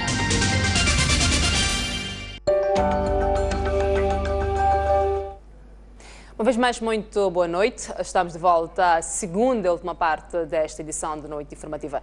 E voltamos às análises. Continuo com Bitton Viagem. Falava da proposta de sim, se pode ou não levar. Eu dizia que a única esperança que nós tínhamos em relação, neste caso, à mediação dos conflitos que se vem verificar na África do Sul era o tribunal da SADC. Mas conforme eu vinha dizendo, o próprio tribunal foi encerrado em 2008, acredito eu, na tentativa de resolução, neste caso do conflito de terra no Zimbábue, que envolvia o próprio governo e os próprios boers, em que o próprio tribunal teve que exatamente resolver a favor, neste caso, da concessão de terra aos boers. O que é que o Zimbábue exatamente teve, qual é que foi a análise que o Zimbábue teve em relação a SADC? Só que questões, ou seja, a SADC está se envolvendo em questões domésticas, está se a interferir em questões de ordem interna do Estado. Porque o tribunal da SADC tinha que estar a favor, neste caso, do governo zimbabuiano, por causa, neste caso, desses processos históricos que nos levaram à criação da própria SADC. É por isso que, até hoje, o tribunal da SADC só se limita à interpretação do Tratado de 1992 e não tem esta competência para, neste caso, mediar os conflitos, conflitos interestatais. Ok. Bom, eu gostaria de tocar dois pontos que discordo com o meu colega quando quer esquecer-se da história. É verdade que nós podemos ser irmãos mesmo com fome e assumirmos este problema como um desafio comum, um desafio mútuo, não é? Porque se nós, por exemplo, vamos lá, negligenciamos a história, eu penso que estamos a destruir um grande legado. Quando nós aprendemos a história de forma nenhuma é para perpetuar governos, etc. Não quer dizer isso. Quer dizer, nós podemos saber de onde nós viemos, porque este é um elemento muito chave para saber onde é que nós vamos. Se nós olharmos, por exemplo, e vamos socorrer de uma teoria de frustração, agressão, não podemos pensar que a frustração na África do Sul é apenas nas camadas mais baixas. Existe frustração nas camadas mais altas também dentro da África do Sul. E que não é apenas na África do Sul, também nos outros exatamente. países. No caso de Moçambique existe frustração, não só nas classes mais baixas. E a teoria diz uma coisa muito importante, que dependendo do seu nível social e etc., a frustração vai de acordo com o nível. Quer dizer que pode ter, por exemplo, um empresário que está frustrado com o sistema, que está frustrado com o desenrolar das coisas ou a dinâmica da economia. Mas nem por isso deve-se recorrer à violência. Quer dizer, nós não podemos fazer uma total ruptura com a história, senão vamos estar a perder um grande legado, principalmente na SADC. Agora, se nós assumirmos a fome, a miséria, a nudez como um problema comum, eu penso que nós temos um grande caminho a andar, não é? E mais, vamos olhar, por exemplo, para a Europa. Tem estados totalmente cheios de imigrantes. Mas por que nós nunca, a minuto nenhum, vamos, pelo menos a curto prazo, termos situações em que existe xenofobia? Não. A xenofobia pode ser silenciosa ou pode-se recorrer a outros meios, mas não meios violentos. E eu penso que a educação é um fator muito fundamental para criar transformações. Porque nós não vamos esperar, no sentido de primeiro promover desenvolvimento, depois do desenvolvimento é que vamos recordar-nos da história. Não. Sobre o cuidado de nós houver uma total ruptura e os povos separarem-se. Agora, se o interesse na minha opinião, se é um interesse, por exemplo, da África do Sul, a África do Sul pode ter esse interesse, não necessariamente de promoção de atos de xenofobia, mas se livrar de alguns encargos ou de algum peso social que esses imigrantes podem, a dado momento, constituir para o seu próprio Estado, eles podem querer se livrar dos imigrantes dessa maneira. E se houver uma maneira mais simples de se livrar desses imigrantes, eu penso que a África do Sul vai adotar. Salma, um ponto de ordem apenas em relação àquilo que eu disse. É que nós primeiro temos que olhar para a herança histórica do sul-africano, que é o apartheid, onde exatamente a violência em algum momento constituiu a identidade deste povo. Quando eu me referi em relação que não só podemos olhar para fatores de ordem histórica no processo da formulação dos currículos educacionais, também devemos ter essa capacidade de levantar outros fatores capazes de consubstanciar a operacionalidade desses valores históricos. Digo isto porque, se for verificar, é que a quando da independência, neste caso dos sul-africanos, em relação ao apartheid, uma das coisas que eles tinham esperança é que exatamente as suas necessidades iriam ser satisfeitas. Mas se for verificar, é que no decurso da história a realidade mostrou outro contexto. É por isso que a África do Sul, se formos a verificar, em algum momento coloca em causa estes valores históricos. Não estou a dizer que exatamente a educação não é fundamental. A educação é fundamental, mas quando estamos, às vezes, num contexto de privação relativa, há um conjunto de fatores que podem ser abdicados. Privação relativa em relação àquilo que deveria ser, mas que não é. E nós sabemos qual é a fase a posterior à privação relativa, que é exatamente a frustração. E esta frustração, em algum momento, leva-nos a um outro contexto de agressão. E esta agressão que pode ser exatamente manifestada em duas dimensões, uma pacífica e uma violenta. Então a questão que nós colocamos é: por que os sul-africanos não optam pela via pacífica como forma de resolver os seus conflitos? Aí respondemos à sua herança histórica, o apartheid, onde a violência transformou-se numa cultura. Agora, o que estou a dizer, não estou exatamente a ignorar o fator educacional como exatamente uma das condições sine qua non para se preservar a história. Porque eu digo, o realismo não só reside exatamente nas relações entre os Estados, como também reside nas relações entre os indivíduos. Vamos ouvir o Chacate, a opinião de Chacate em relação a isso. Biton, eu queria concordar consigo em relação à questão da privação relativa, não é? Bom, o que eu não quero concordar é quando fala de priorizar, portanto, apenas questões econômicas. Há quem diz que o problema sul-africano não é problema de estrangeiros, não é? É de facto um problema que tem a ver com a formulação das políticas do próprio governo, que não conseguiu integrar, depois do apartheid, vários segmentos pobres na África do Sul. E o pobre na África do Sul, existem pobres no sentido mais extremo da palavra, que alguns são piores que os pobres, por exemplo, do nosso contexto em Moçambique. Mas também é no mesmo estado, onde encontras alguns dos mais ricos, não é? Da África, se calhar de todo o mundo.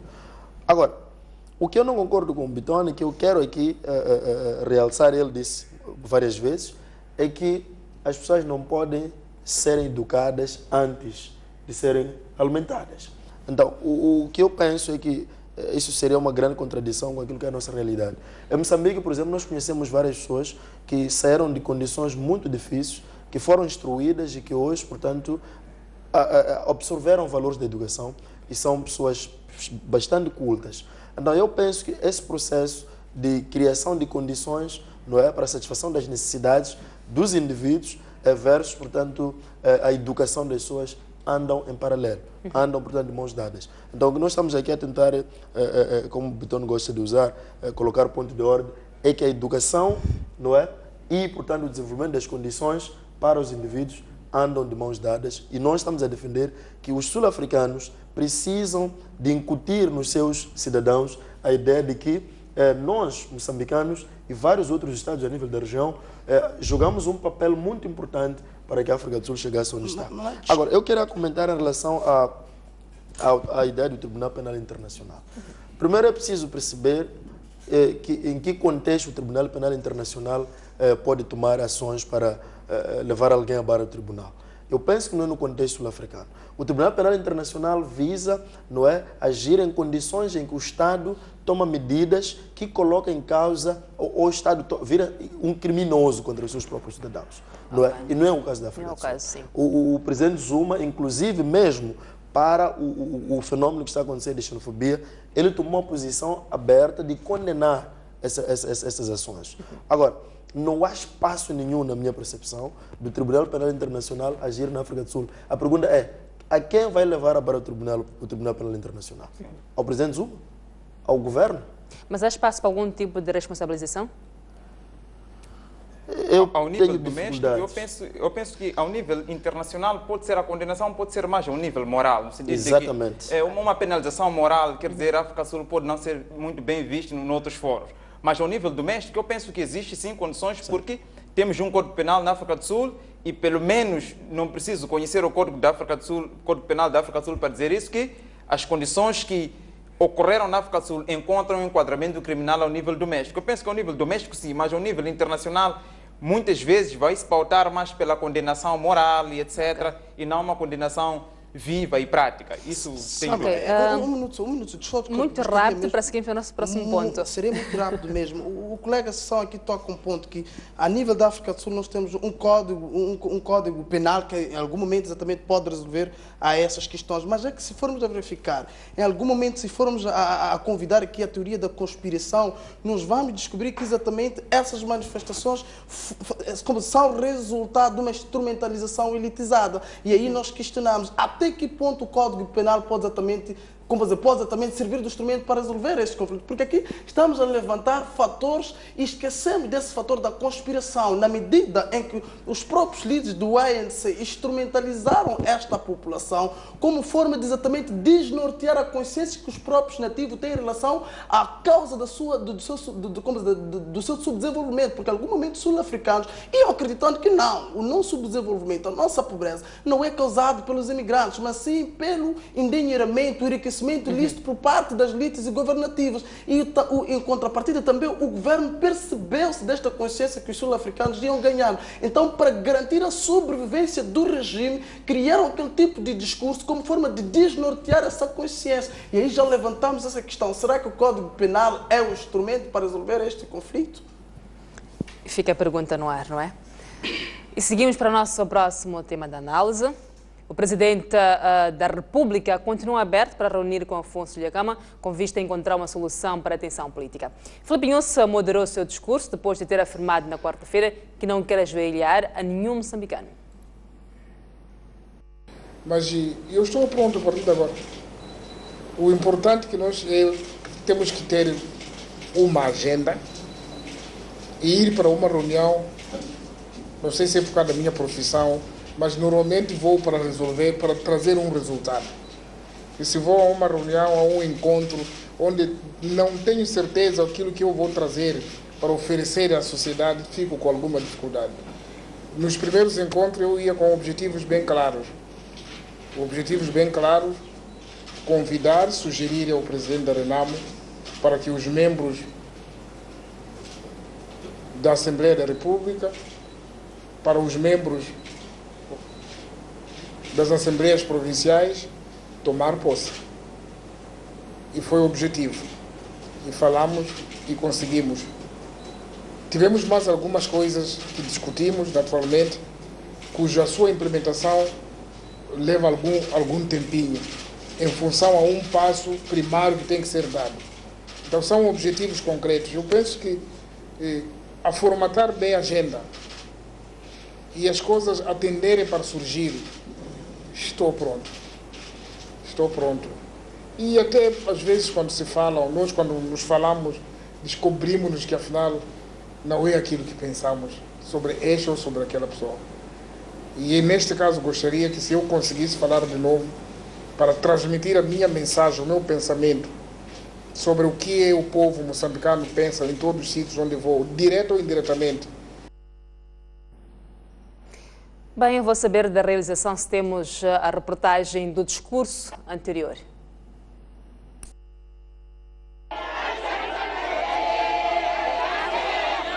O Presidente da República, Filipe Nyusi, diz estar comprometido com a paz e faz passar a mensagem nas visitas às províncias. Contudo, o chefe de Estado diz que não quer ajoelhar para pedir a estabilidade do país. Eu não gostaria de pedir ajoelhar só a um outro moçambicano que quer o paz, porque esse moçambicano, qualquer de nós tem a obrigação de trazer paz para este país. Porque em Moçambique não pode haver uma mãe, um homem, um idoso, um pai, um tio que zanga com outro e depois provoca confusão para não haver a paz. A paz não é só não disparar. A paz é aquela criança que nasceu não acordar de manhã ameaçado e dizer hoje não vai à escola porque hoje pode haver um problema. Vivermos com medo, isso não é a paz. Neste comício popular que orientou na tarde desta quarta-feira no distrito de Marraquene, Filipe Nunes disse que tudo o que prometeu durante a campanha eleitoral será cumprido, a começar pela ponte sobre o rio Incomate, ligando a Vila Sede à zona de Macaneta. Tem que ser gradualmente porque temos que começar um problema, depois fazer o outro, porque não temos muito dinheiro. Tendo ponte, depois podemos começar outra coisa, incluindo os da Samora Machel, que falaram, enquanto não fizermos a ponteca e tivermos esta, se calhar ainda comecemos cedo, vamos ver, porque estamos a ver o que o povo precisa primeiro. Ainda esta quarta-feira, o chefe de Estado visitou o Centro de Saúde da Vila Sede do distrito de Marraquene, que é a unidade sanitária de referência aqui. De acordo com a informação a que teve acesso do pessoal médico, doenças como o HIV, a tuberculose e também a malária constituem as patologias que mais pacientes levam até aqui. A visita não foi previamente anunciada e nem fazia parte da agenda de trabalho desta quarta-feira, mas o chefe de Estado decidiu aproximar para medir o pulsar do setor, interagindo com os pacientes e o pessoal de saúde. No final, manteve um encontro informal no pátio da unidade sanitária, onde ouviu as preocupações destes profissionais. Esperamos que nos visitem mais e melhorar o nosso trabalho, as condições e os nossos doentes também. Com os recursos poucos que temos, teremos que continuar a fazer mais coisas, incluindo ver a vida do funcionário da saúde, do trabalhador de saúde. Esta quinta-feira, Filipe Nunes escala o distrito de Namacha. As bases da Renamo a nível da cidade de Beira manifestaram-se contra o discurso do chefe de Estado, segundo o qual há compatriotas que perdem tempo a discutir formas e fórmulas para dividir o país, em vez de contribuir para a consolidação da unidade nacional. Membros da Renamo que lideram diversos cargos no seio desta formação política ao nível da cidade da Beira estiveram reunidos nesta quinta-feira à busca de soluções para amainar os ânimos dos seus membros que, de acordo com o delegado provincial deste partido, estão zangados com os discursos do Presidente da República, que faz referência à existência de um grupo de pessoas que discutem formas para dividir o país.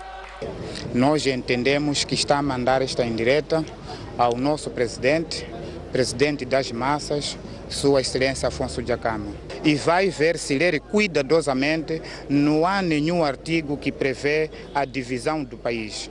Não, por isso mesmo estamos reunidos aqui, estamos a acalmar os membros. Esses que estão aqui são estrutura da Renamo das bases, que vieram aqui dizer que não sou delegado. Não nos resta mais nada, porque a Frelimo está a brincar conosco. Nós podemos nos organizar, vaiar mesmo aqui em Sofala a Helena Taibo. Eu estou a dizer não, vamos pegar, vamos continuar calmos. A Renamo adiantou ainda que o discurso em referência do Presidente da República é fruto de uma má assessoria, pois, de acordo com as palavras do delegado da Perdigem em Sofala, o anteprojeto das autarquias provinciais não faz referência à divisão do país.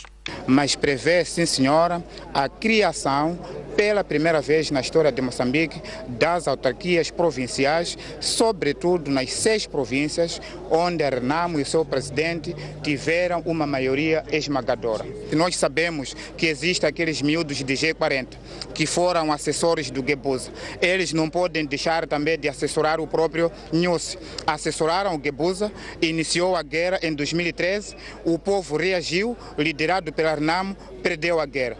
Assessoraram o Guebuza para se manter como presidente do partido Frelimo, os camaradas reagiram, perdeu. E agora quer assessorar o Nunes também para estragar o perfil do Nunes. A liderança da Perdigem Sofala garantiu que vai continuar a defender a manutenção da paz. E o que os membros, toda a estrutura de base que está aqui, vinham exatamente dizendo que não, nós não podemos permitir mais essas brincadeiras. E eu, na qualidade de delegado, estou a apelar, porque o nosso presidente, estivemos em Caia há bem pouco tempo, também apelou-nos à calma para esperarmos a decisão da Assembleia da República. E voltamos à conversa com os nossos convidados.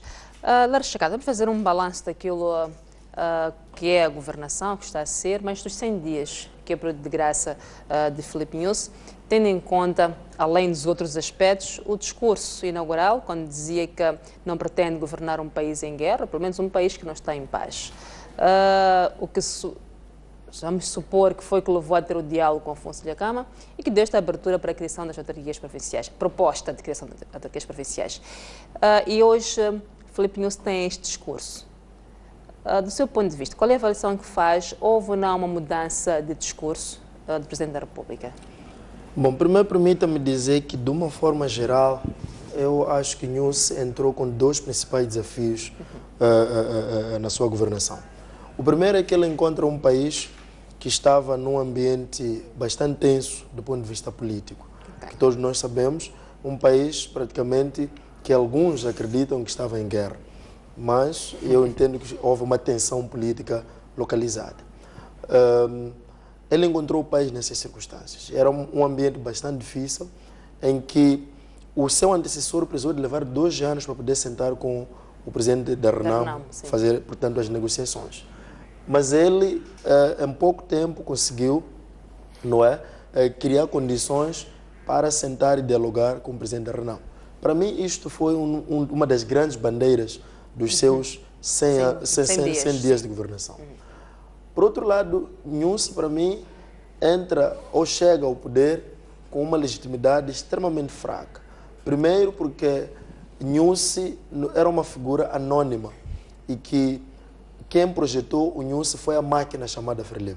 Diferentemente dos seus adversários, como é o caso de Dhlakama, que Dhlakama, na verdade, parece ser superior que o seu próprio partido, em termos de todo o simbolismo que ele tem, toda a carisma que ele tem, o partido dele precisa mais dele, do líder, do que o inverso, enquanto que Nyusi foi o inverso. Agora, eu penso que ele conseguiu um grande feito, que é construção e, neste momento, está num processo de consolidação da sua legitimidade.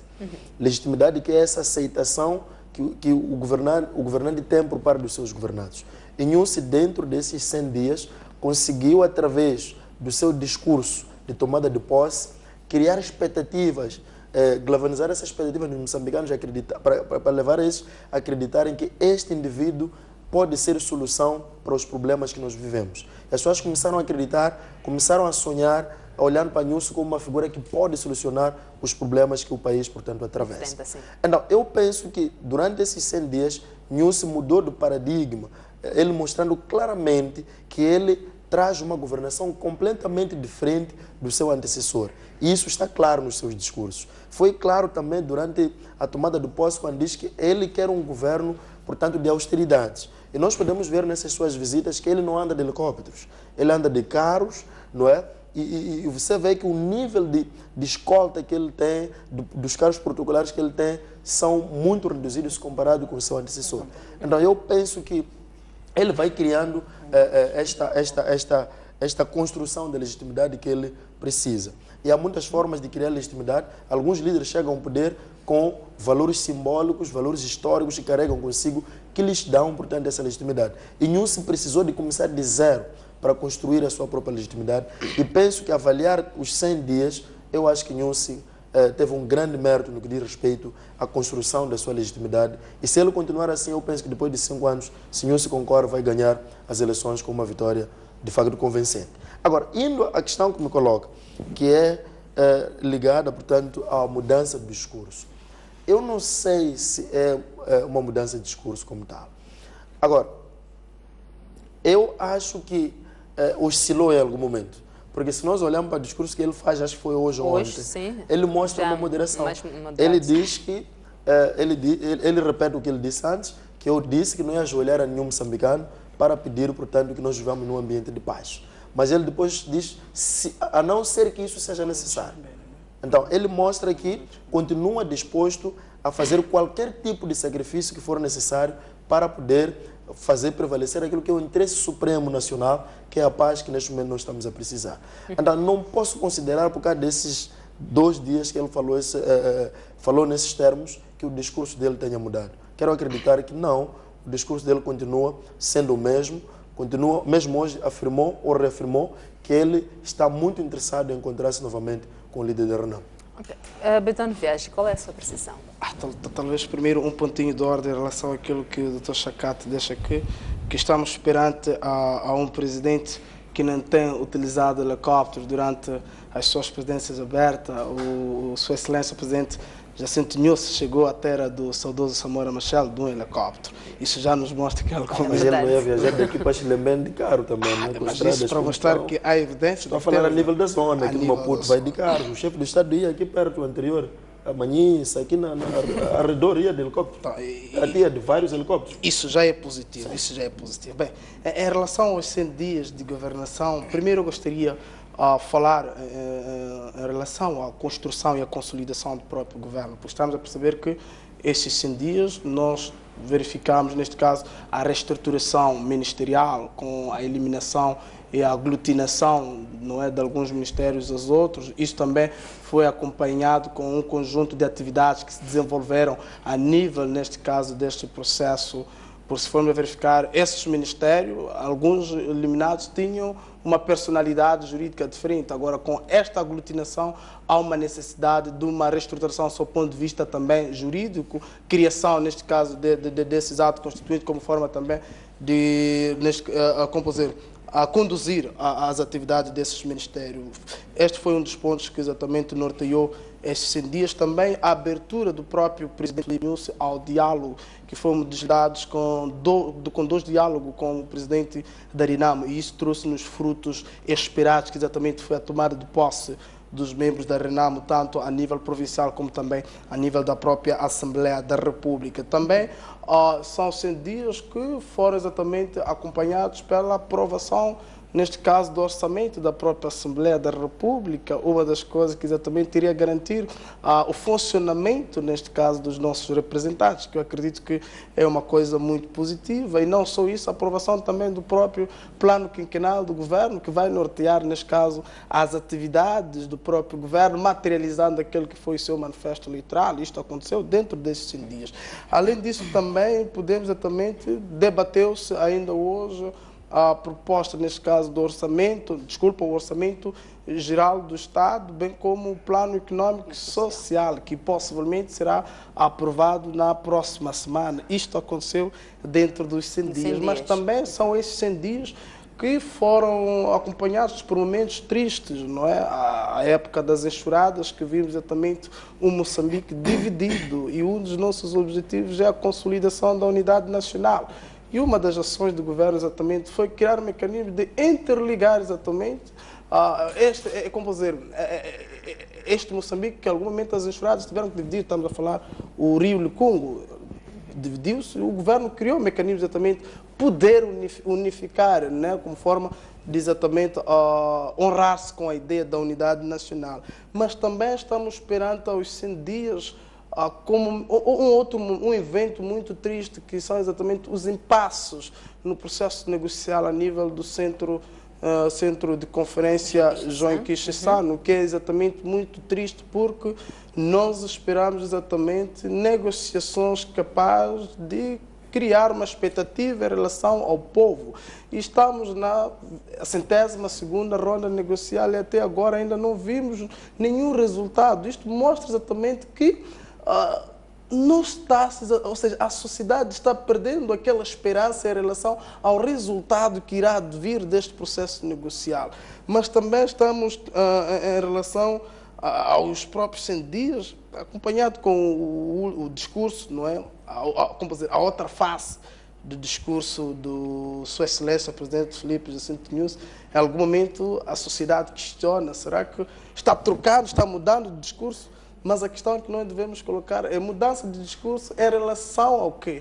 Ao diálogo político ou ao procedimento em que é conduzido o diálogo político? Porque eu acredito que, do jeito que exatamente Sua Excelência mostrou a necessidade da preservação da paz, a consolidação da unidade nacional e trazer este tipo de discurso, eu acredito que entramos num conflito daquilo que é o seu discurso e daquilo que hoje ele diz. Eu acredito que talvez esta mudança de discurso em relação aos procedimentos, ou seja, a forma que exatamente o diálogo político está sendo conduzido, porque eu acredito que a nível da sociedade, de fato também, a forma que é conduzido o diálogo é extremamente triste, tem que se mudar exatamente os procedimentos que nos levam como dizer, que conduzem o próprio diálogo político. Vou só voltar a citar o que Filipe Nunes disse, apesar de ter já hoje ter moderado.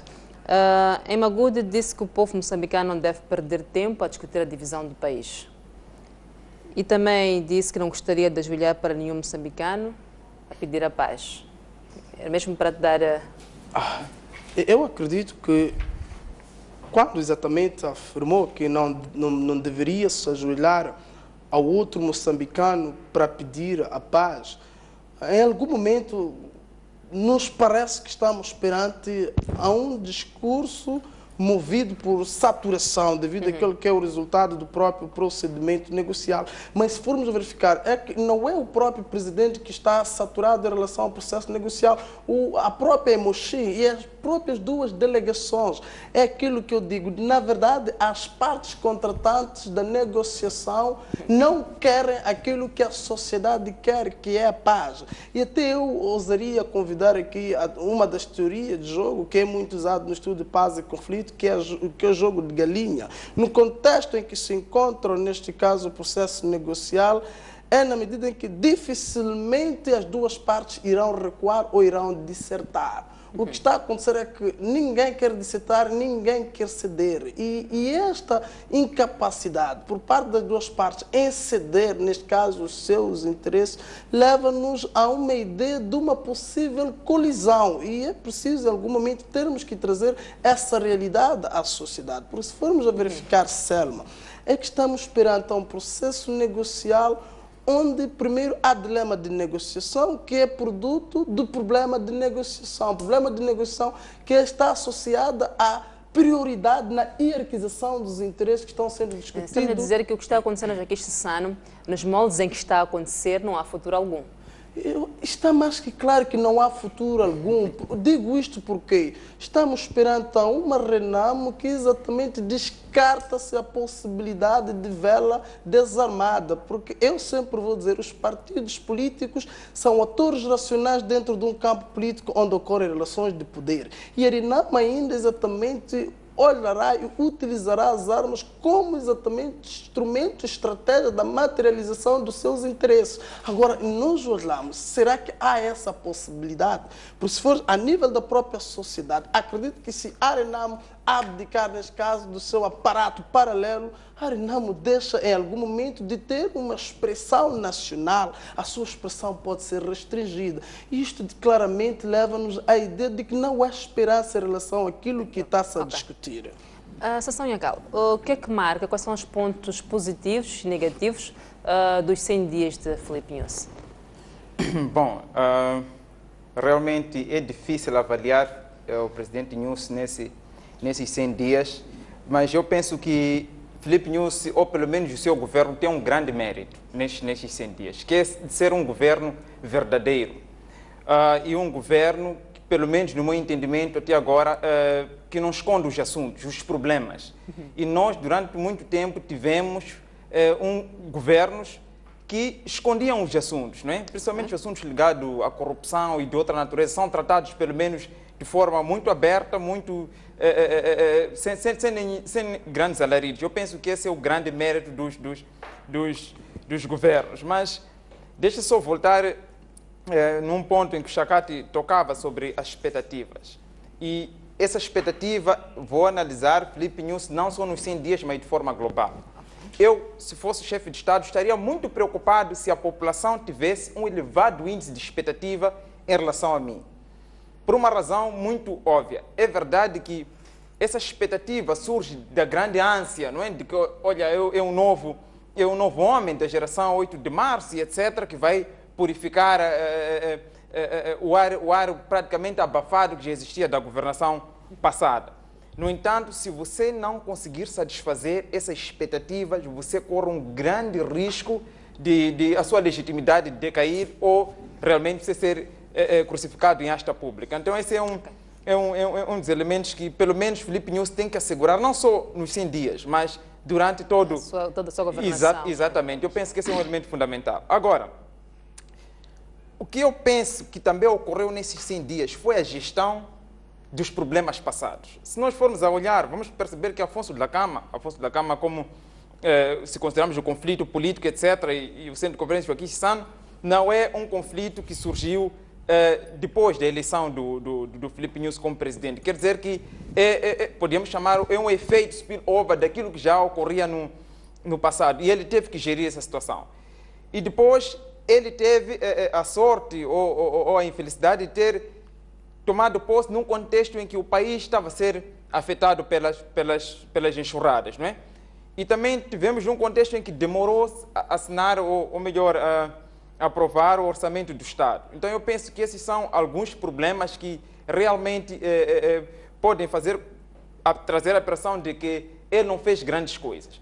Mas um grande elemento que também gostaria de dar mérito a esse governo é que este governo fez uma grande ruptura política em relação ao comportamento político de todos os governantes em Moçambique, pelo menos. Se olharmos pela maneira como Filipe Nyusi teve que encontrar com Afonso da Cama, teve que encontrar com outros setores da sociedade, realmente aquilo foi novo para nós. E trouxe a percepção de que alguns setores mais radicais dentro do seu partido não gostaram daquela forma o seu modus operandi, porque ele realmente estava a trazer uma nova abordagem, no sentido de que, olha, você não é um Deus, não veio aqui para fazer milagres. Então, se olhar agora, Filipe Nyusi tenta moderar o seu discurso, não só para não criar ruptura ao nível interno do seu próprio partido, no sentido de que, olha, porque eu penso e acredito que existem setores dentro do partido Frelimo que dizem que, olha, você não vai ajoelhar para Afonso da Cama.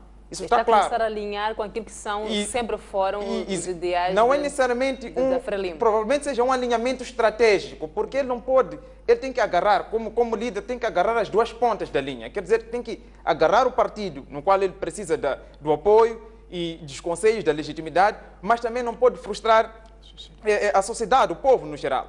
Mas o elemento mais curioso, no meu entendimento, é que eu penso que esse discurso não foi um discurso do acaso, não é? Eu acredito que o discurso do chefe de Estado são discursos que são muito bem preparados e elaborados. E fazendo fé nisso, que são bem preparados e elaborados, esse discurso pode ser uma tendência de trazer a informação ao Renamo de que deve sair desse imobilismo e talvez trazer uma nova dinâmica no campo das negociações. Porque olha que Afonso da Cama até hoje é irredutível quanto à questão das províncias autárquicas, no sentido que nós vamos governar, certo? Então, realmente... Tem uma grande expectativa e confiança em Filipe Nyusi. Exatamente. Para então, conseguir... Exato. E o que Filipe Nyusi, no meu entendimento, pode estar a dizer, olha, Afonso da Cama, vamos encontrar uma outra alternativa, caso essa não surta efeito, para resolvermos o problema. Porque nós não podemos colocar em causa a paz. Agora, e também, no meu entendimento, tem uma outra mensagem, de que, olha, se colocares em risco os interesses vitais, não seria só para Afonso da Cama, não seria só no caso de Filipe Nyusi, seria o caso de qualquer um dos nossos colegas aqui, se fosse chefe de Estado, se alguém colocasse em causa os valores vitais do Estado, o Estado realmente, como eu tenho dito, o Estado vira um monstro, não é? Por mais que o Estado, que o estadista seja bom, o Estado vira um monstro. Então, isso para dizer o seguinte, que Filipe Nyusi, apesar de todos nós ser quase um consenso de muitos de que é um novo homem que vai trazer a paz, etc., é um homem bom, acima de tudo, devemos perceber que Filipe Nyusi é um chefe de Estado e há interesses que, definitivamente, ele pode ser colocado a defendê-los, que esses interesses podem ir contra alguns interesses partidários de certos setores. Então, o que eu concluo aqui é o seguinte, que Filipe Nyusi tem que, a dado momento, dar essas mensagens. E, no meu entender, não é do acaso. É no sentido de colocar as coisas para as pessoas que não vejam ele como totalmente santo. Quando digo que as pessoas não vejam ele como santo, digo os inimigos ou os adversários políticos, nesse caso. Não olham ele como um homem fraco. Porque a bondade em política, às vezes, é percebida como fraqueza. É dar a indicação de que, olha, eu sou bom, mas, acima de tudo, não sou fraco. Okay. Então, essa é a minha pressão. Bom, eu queria recuperar a ideia de mudança de discurso por parte do presidente Nyusi. Bom, primeiro é que o presidente Nyusi precisava demonstrar, como dizia meu colega Sansão, mudar esta percepção de que ele é um homem fraco. Okay. E o presidente Dhlakama o intitula de homem humilde, não é? Então, se não chega a essa percepção de até intitularem de Mariazinha como faziam com o presidente Chissano.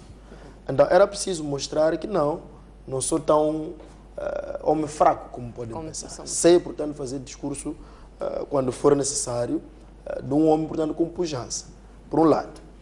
Por outro lado, eu queria citar aqui o autor Joseph Nye Jr. na sua obra O Paradoxo do Poder Americano, que ele descreve os tipos de poder. Existe, portanto, aquilo que ele chama do hard power, que é o uso da força, não é? Nas suas relações de poder com os outros atores.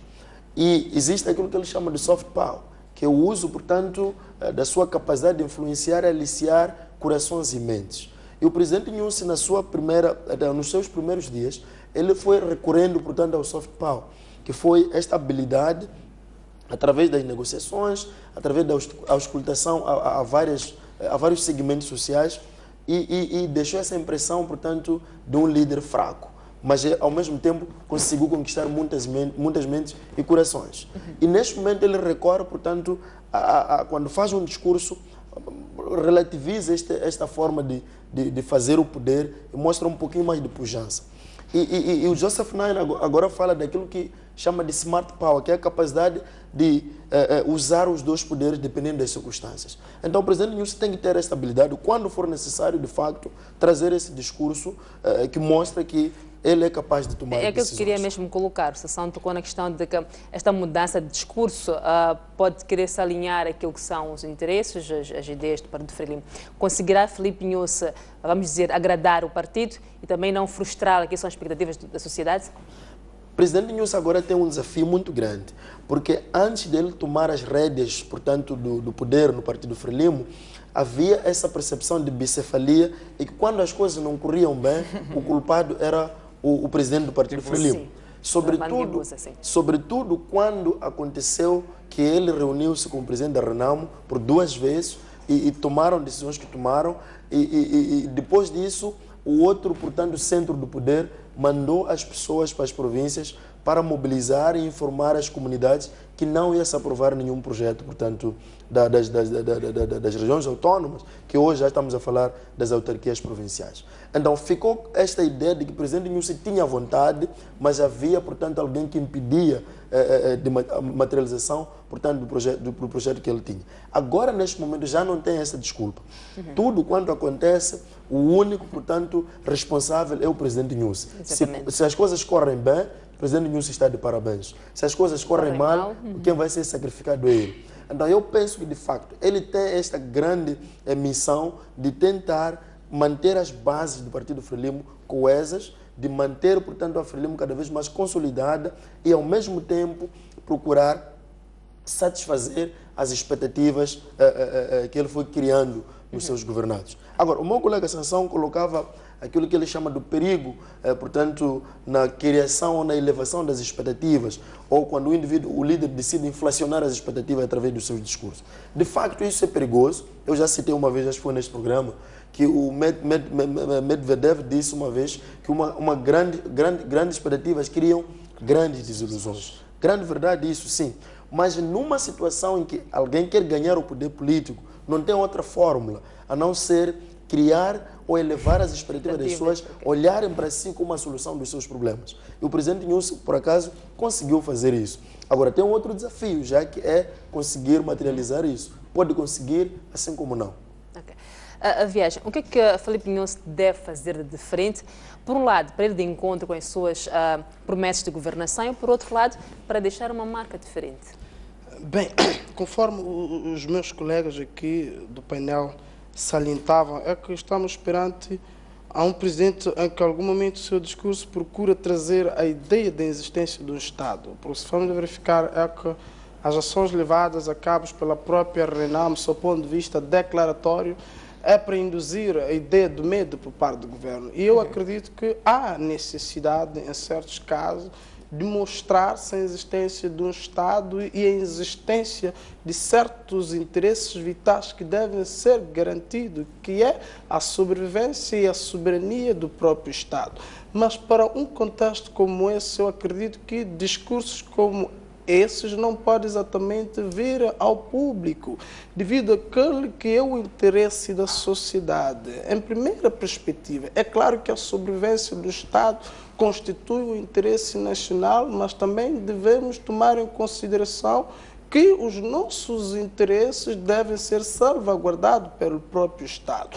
Então, discursos de paz, discursos de estabilidade, discursos de unidade, são esses que nós esperamos do presidente Filipe Jacinto Nyusi. Se formos descobrir, é que exatamente a moda do presidente, a marca do presidente é a paz, conforme ele diz, no meu coração cabe todos os moçambicanos. Então nós esperamos exatamente caber no seu coração, porque exatamente se começa a levantar esse tipo de discurso, nós iremos nos sentir magoados dentro do seu coração.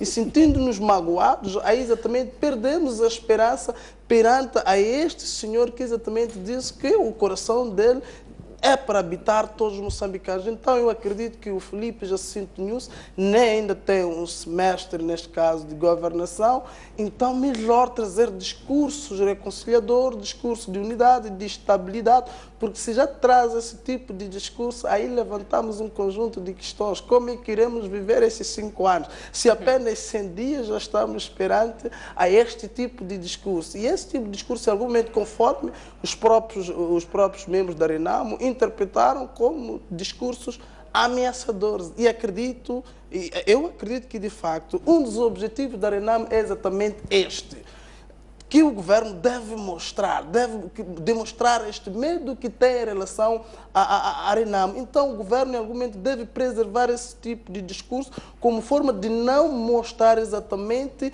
o medo. Porque é claro que, em algum momento, os meus colegas do painel levantaram a necessidade de sustentar a ideia de existência de um Estado. Este Estado que nós devemos exatamente salvaguardar a sua soberania, bem como a sua integridade, como forma de se preservar os valores sociais, neste caso, dos indivíduos. Okay. Sansão, além de ter dito que no coração dele cabem todos os moçambicanos, seu slogan também é que o povo é o seu patrão. Eu vou voltar ao tema a xenofobia. Olhando para esse slogan de que o povo é o seu patrão e para as visitas de trabalho que está a fazer o Presidente da República, até que ponto é que é pertinente? Poderiam não estar um pouco mais perto dos moçambicanos na África do Sul? É verdade que está lá o vice-ministro, mas poderiam ou não mostrar que de fato o povo é o seu patrão nesta situação em específico? Bom, eu penso que o presidente, o chefe de Estado, podia muito bem deslocar-se à África do Sul e visitar as populações que foram, nesse caso os moçambicanos, foram afetados. Eu penso que seria de bom tom que assim o fizesse. No entanto, não vendo essa questão, por qualquer razão, eu penso que estiveram lá altos executivos do Estado que, a dado momento, representam o próprio chefe de Estado, do seu ponto de vista administrativo, do seu ponto de vista de acompanhamento da situação. Eu penso que não há, assim, grandes alarmes. Digo isso porque algumas vozes que passaram por aqui disseram que o Presidente tem esta iniciativa de querer estar mais perto do cidadão, está a fazer as suas visitas de trabalho para colher de perto aquilo que são os problemas do povo moçambicano. Então, seria ou não um momento ideal para mostrar isso? Seria. Por isso que eu ia para o segundo ponto, que as lideranças devem muitas vezes saber gerir as percepções. Quando você dá a imagem, e eu penso que é a imagem que Filipe Nyusi vai continuar nos próximos anos, de um presidente populista. Quer dizer, o presidente, o estilo do Samora Machel, não é? Um tipo mais sossegado, não muito formal, quer dizer, gostar de informalidade, gostar de colher a sensibilidade das pessoas em primeira mão. Então, sendo assim, se você dá a imagem de um presidente do povo, um presidente populista, então o grande risco às vezes é esse, de qualquer situação você ter que estar lá presente. Não estando presente, sofrer essas percepções de que, olha, o presidente provavelmente não está realmente conosco, etc. E isso são percepções. E essas percepções muitas vezes devem ser geridas, porque são essas percepções que constituem focos de ilegitimidade de um determinado presidente. E voltando aqui ao que os meus colegas estavam a tocar, principalmente quando fala-se do diálogo político entre o governo e a RNAM, eu penso que se não houver intervenção das altas lideranças do governo, de um lado e do outro lado da RNAM, o Centro de Conferência João Guiche Sano é melhor esquecermos. E o que mais me preocupa nesse cenário todo é o facto de não haver uma contraproposta daquilo que está-se a discutir no Centro de Conferência João Guiche Sano. E, por outro lado, a própria sociedade civil, permitam-me fazer essa observação, é que, se nós formos a olhar, as pessoas só dizem que o projeto não está bom. E, minuto nenhum, pode ser que essa informação me tenha passado, mas não vi ninguém mostrando como é que o projeto podia ser melhorado, como é que podia ser arranjado, onde é que está a falhar, como é que podia ser feito. As pessoas... Mas será que há algum interesse da outra parte em mostrar o que é que pode ser corrigido? Bom, se nós temos um interesse mútuo na paz, eu penso que isso seria bom, porque em negociação você não vem com 5 laranjas e o outro com 50 e tu diz, olha, eu não vou te dar nenhuma laranja. Não. Algumas laranjas você tem que ceder. E você pode dizer que, olha, essas laranjas, as suas 9 laranjas que tens, eu tenho 50, peço mais 2, porque com essas 2, fico com 52, podemos resolver melhor aquilo e aquilo. Eu penso que é nessa perspectiva, e não numa perspectiva de negar apenas o discurso da ideia da RNAM, porque, olha, um elemento que também Filipe Nunes não pode se esquecer, os executivos moçambicanos não devem se esquecer, é que nós estamos a sair, não começamos a conversa com a RNAM ontem. Exatamente. Os problemas com a RNAM não começaram este ano com a eleição de Filipe Nunes. É um problema praticamente histórico. Se considerarmos o processo de fundação da democracia, etc., é um problema histórico. E você está com uma RNAM que está desgastada desde 92, em que considera que o partido Frelimo e o governo de Moçambique frustrou as suas expectativas. O partido Frelimo foi o partido que se agarrou ao Estado, usou os recursos do Estado, partidarizou o Estado, excluindo desse processo. Então, você está com uma RNAM desgastada a este nível. Então, eu penso que não podemos também, com poucos meses que temos, é verdade que as negociações já vêm de muito tempo, mas não podemos, com esse novo ciclo de governação, exigir resultados tão profundos como é a paz. Não estou a dizer que não podemos discutir todos os dias a paz, devemos, mas essa paz tem que ser uma paz duradoura. Porque se nós corremos o risco de fazermos uma paz para o inglês ver, corremos o risco de voltar de novo nas questões exatamente. E olha que, como já tinha dito num outro programa, que as questões que são discutidas agora são questões tão sensíveis, tanto para a RNAM como para o próprio governo. Olha o seguinte, que se você pede a lista dos homens armados da RNAM, pelo menos no meu entendimento, é uma informação muito sensível. Nem mesmo o governo, nenhum governo no mundo, exceto os Estados Unidos, não sei se é verdade, acredito que não é, diz quantos homens tem. Essa é uma informação muito sensível. E essa informação, estando, por exemplo, na posse do governo, e o discurso, ou melhor, o projeto falhe, o governo já sabe, eu tenho 50 homens da RNAM que nós vamos combater esses homens. Quer dizer, já sabemos qual é... A RNAM se torna frágil.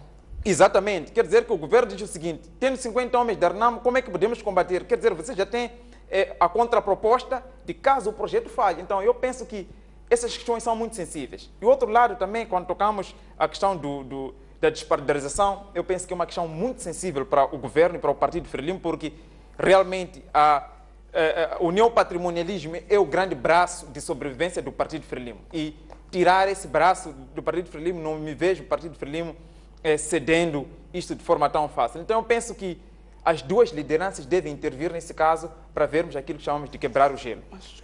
Uma coisinha mesmo em relação àquilo que o Sassão disse.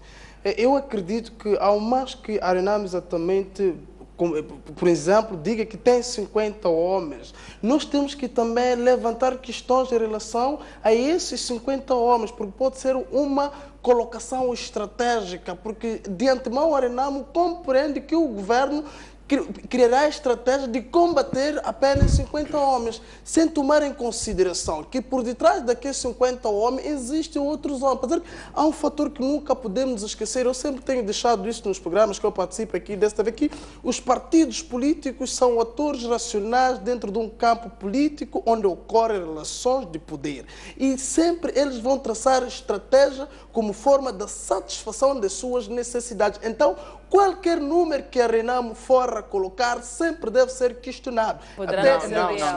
Não pode ser questionado por uma razão muito óbvia. Não, eu acredito que sempre deve ser questionado, porque em processo de negociação que nós chamamos de iceberg, pode parecer que são 50 homens, mas por debaixo existem outros homens. E eu acredito que o governo é bastante racional para poder exatamente compreender as implicações desse tipo de colocação dentro de um campo político. Então eu acredito que a Renamo se coloca 50, nós devemos questionar. E eu acredito mesmo que não são aqueles 50, há homens por detrás exatamente daqueles 50, porque exatamente o governo, a Renamo sempre terá a consciência de que o governo traçará estratégia apenas para combater aqueles 50. Então, se é para combater aqueles 50, usamos estratégias extras como forma de exatamente dar a nossa retaguarda. Então, eu acredito que tudo que for a ser colocado, tanto a nível, neste caso, do Centro de Conferência, aqui, deve ser questionado.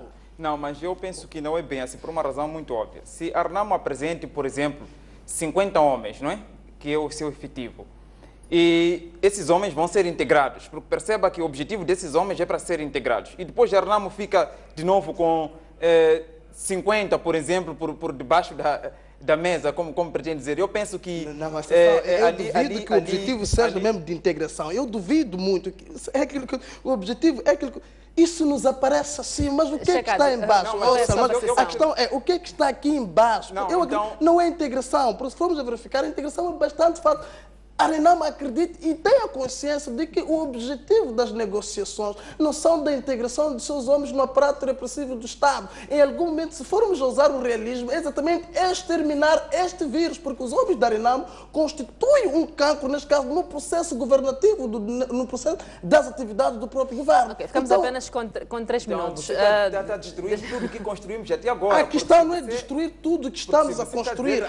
O objetivo não é integrar os homens da Renamo, então você está totalmente a destruir o Centro de Conferência de Joaquim. Não, é que a própria Renamo tem a consciência, isto não é questão de Bitone estar a destruir. Eu digo, os partidos políticos são atores racionais. A Renamo tem esta consciência, porque se fosse para a integração, a Renamo já teria citado muito tempo a integração. Mas estamos até a centésima segunda ronda, por quê? Porque a Renamo tem a consciência de que o objetivo não é de integração, é aquilo que eu digo. Os objetivos dentro, ou seja, os interesses dentro de um processo negocial não são exatamente aqueles que nós achamos que são interesses do iceberg. Lá embaixo há interesses que exatamente os partidos compreendem que não. O objetivo aqui do Partido Frelimo não é de integração, acredito. Este é um ponto que nós devemos colocar. Mas então são coisas bem diferentes. Primeiro é nós negarmos que o centro, ou melhor, o processo de a Renamo não quer a integração. Isso é uma coisa.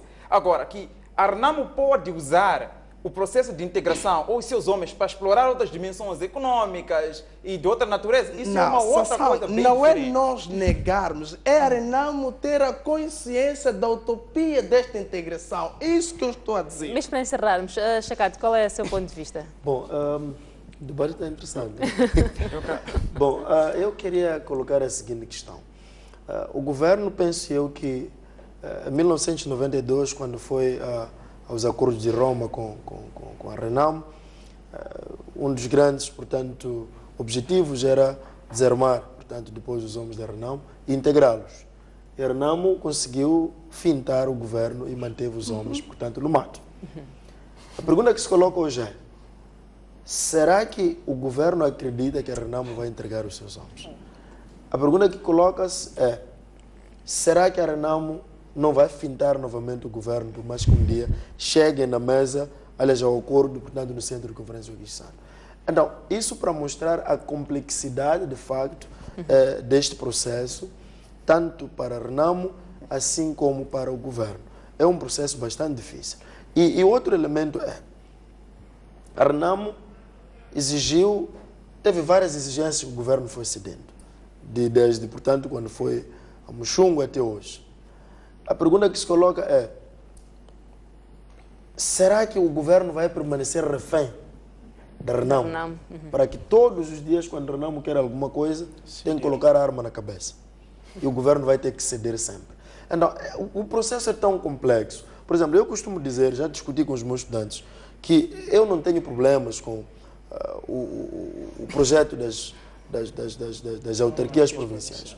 O meu problema é quando se diz que este processo vai à Assembleia da República e tem que passar. E a minha pergunta é, e se não passar? E se não passar? Então, portanto, é um processo bastante complexo, que eu penso que existe tempo, isso não pode ser ultrapassado de um dia para o outro. Eu sei que o Sansão quer reagir, mas já não temos tempo. Vamos discutir em off. Assim fizemos a noite informativa com os 3 convidados, Lars Chacat, Bitone Viagem e Sansão Nhankao. Tenha uma boa noite e um ótimo fim de semana.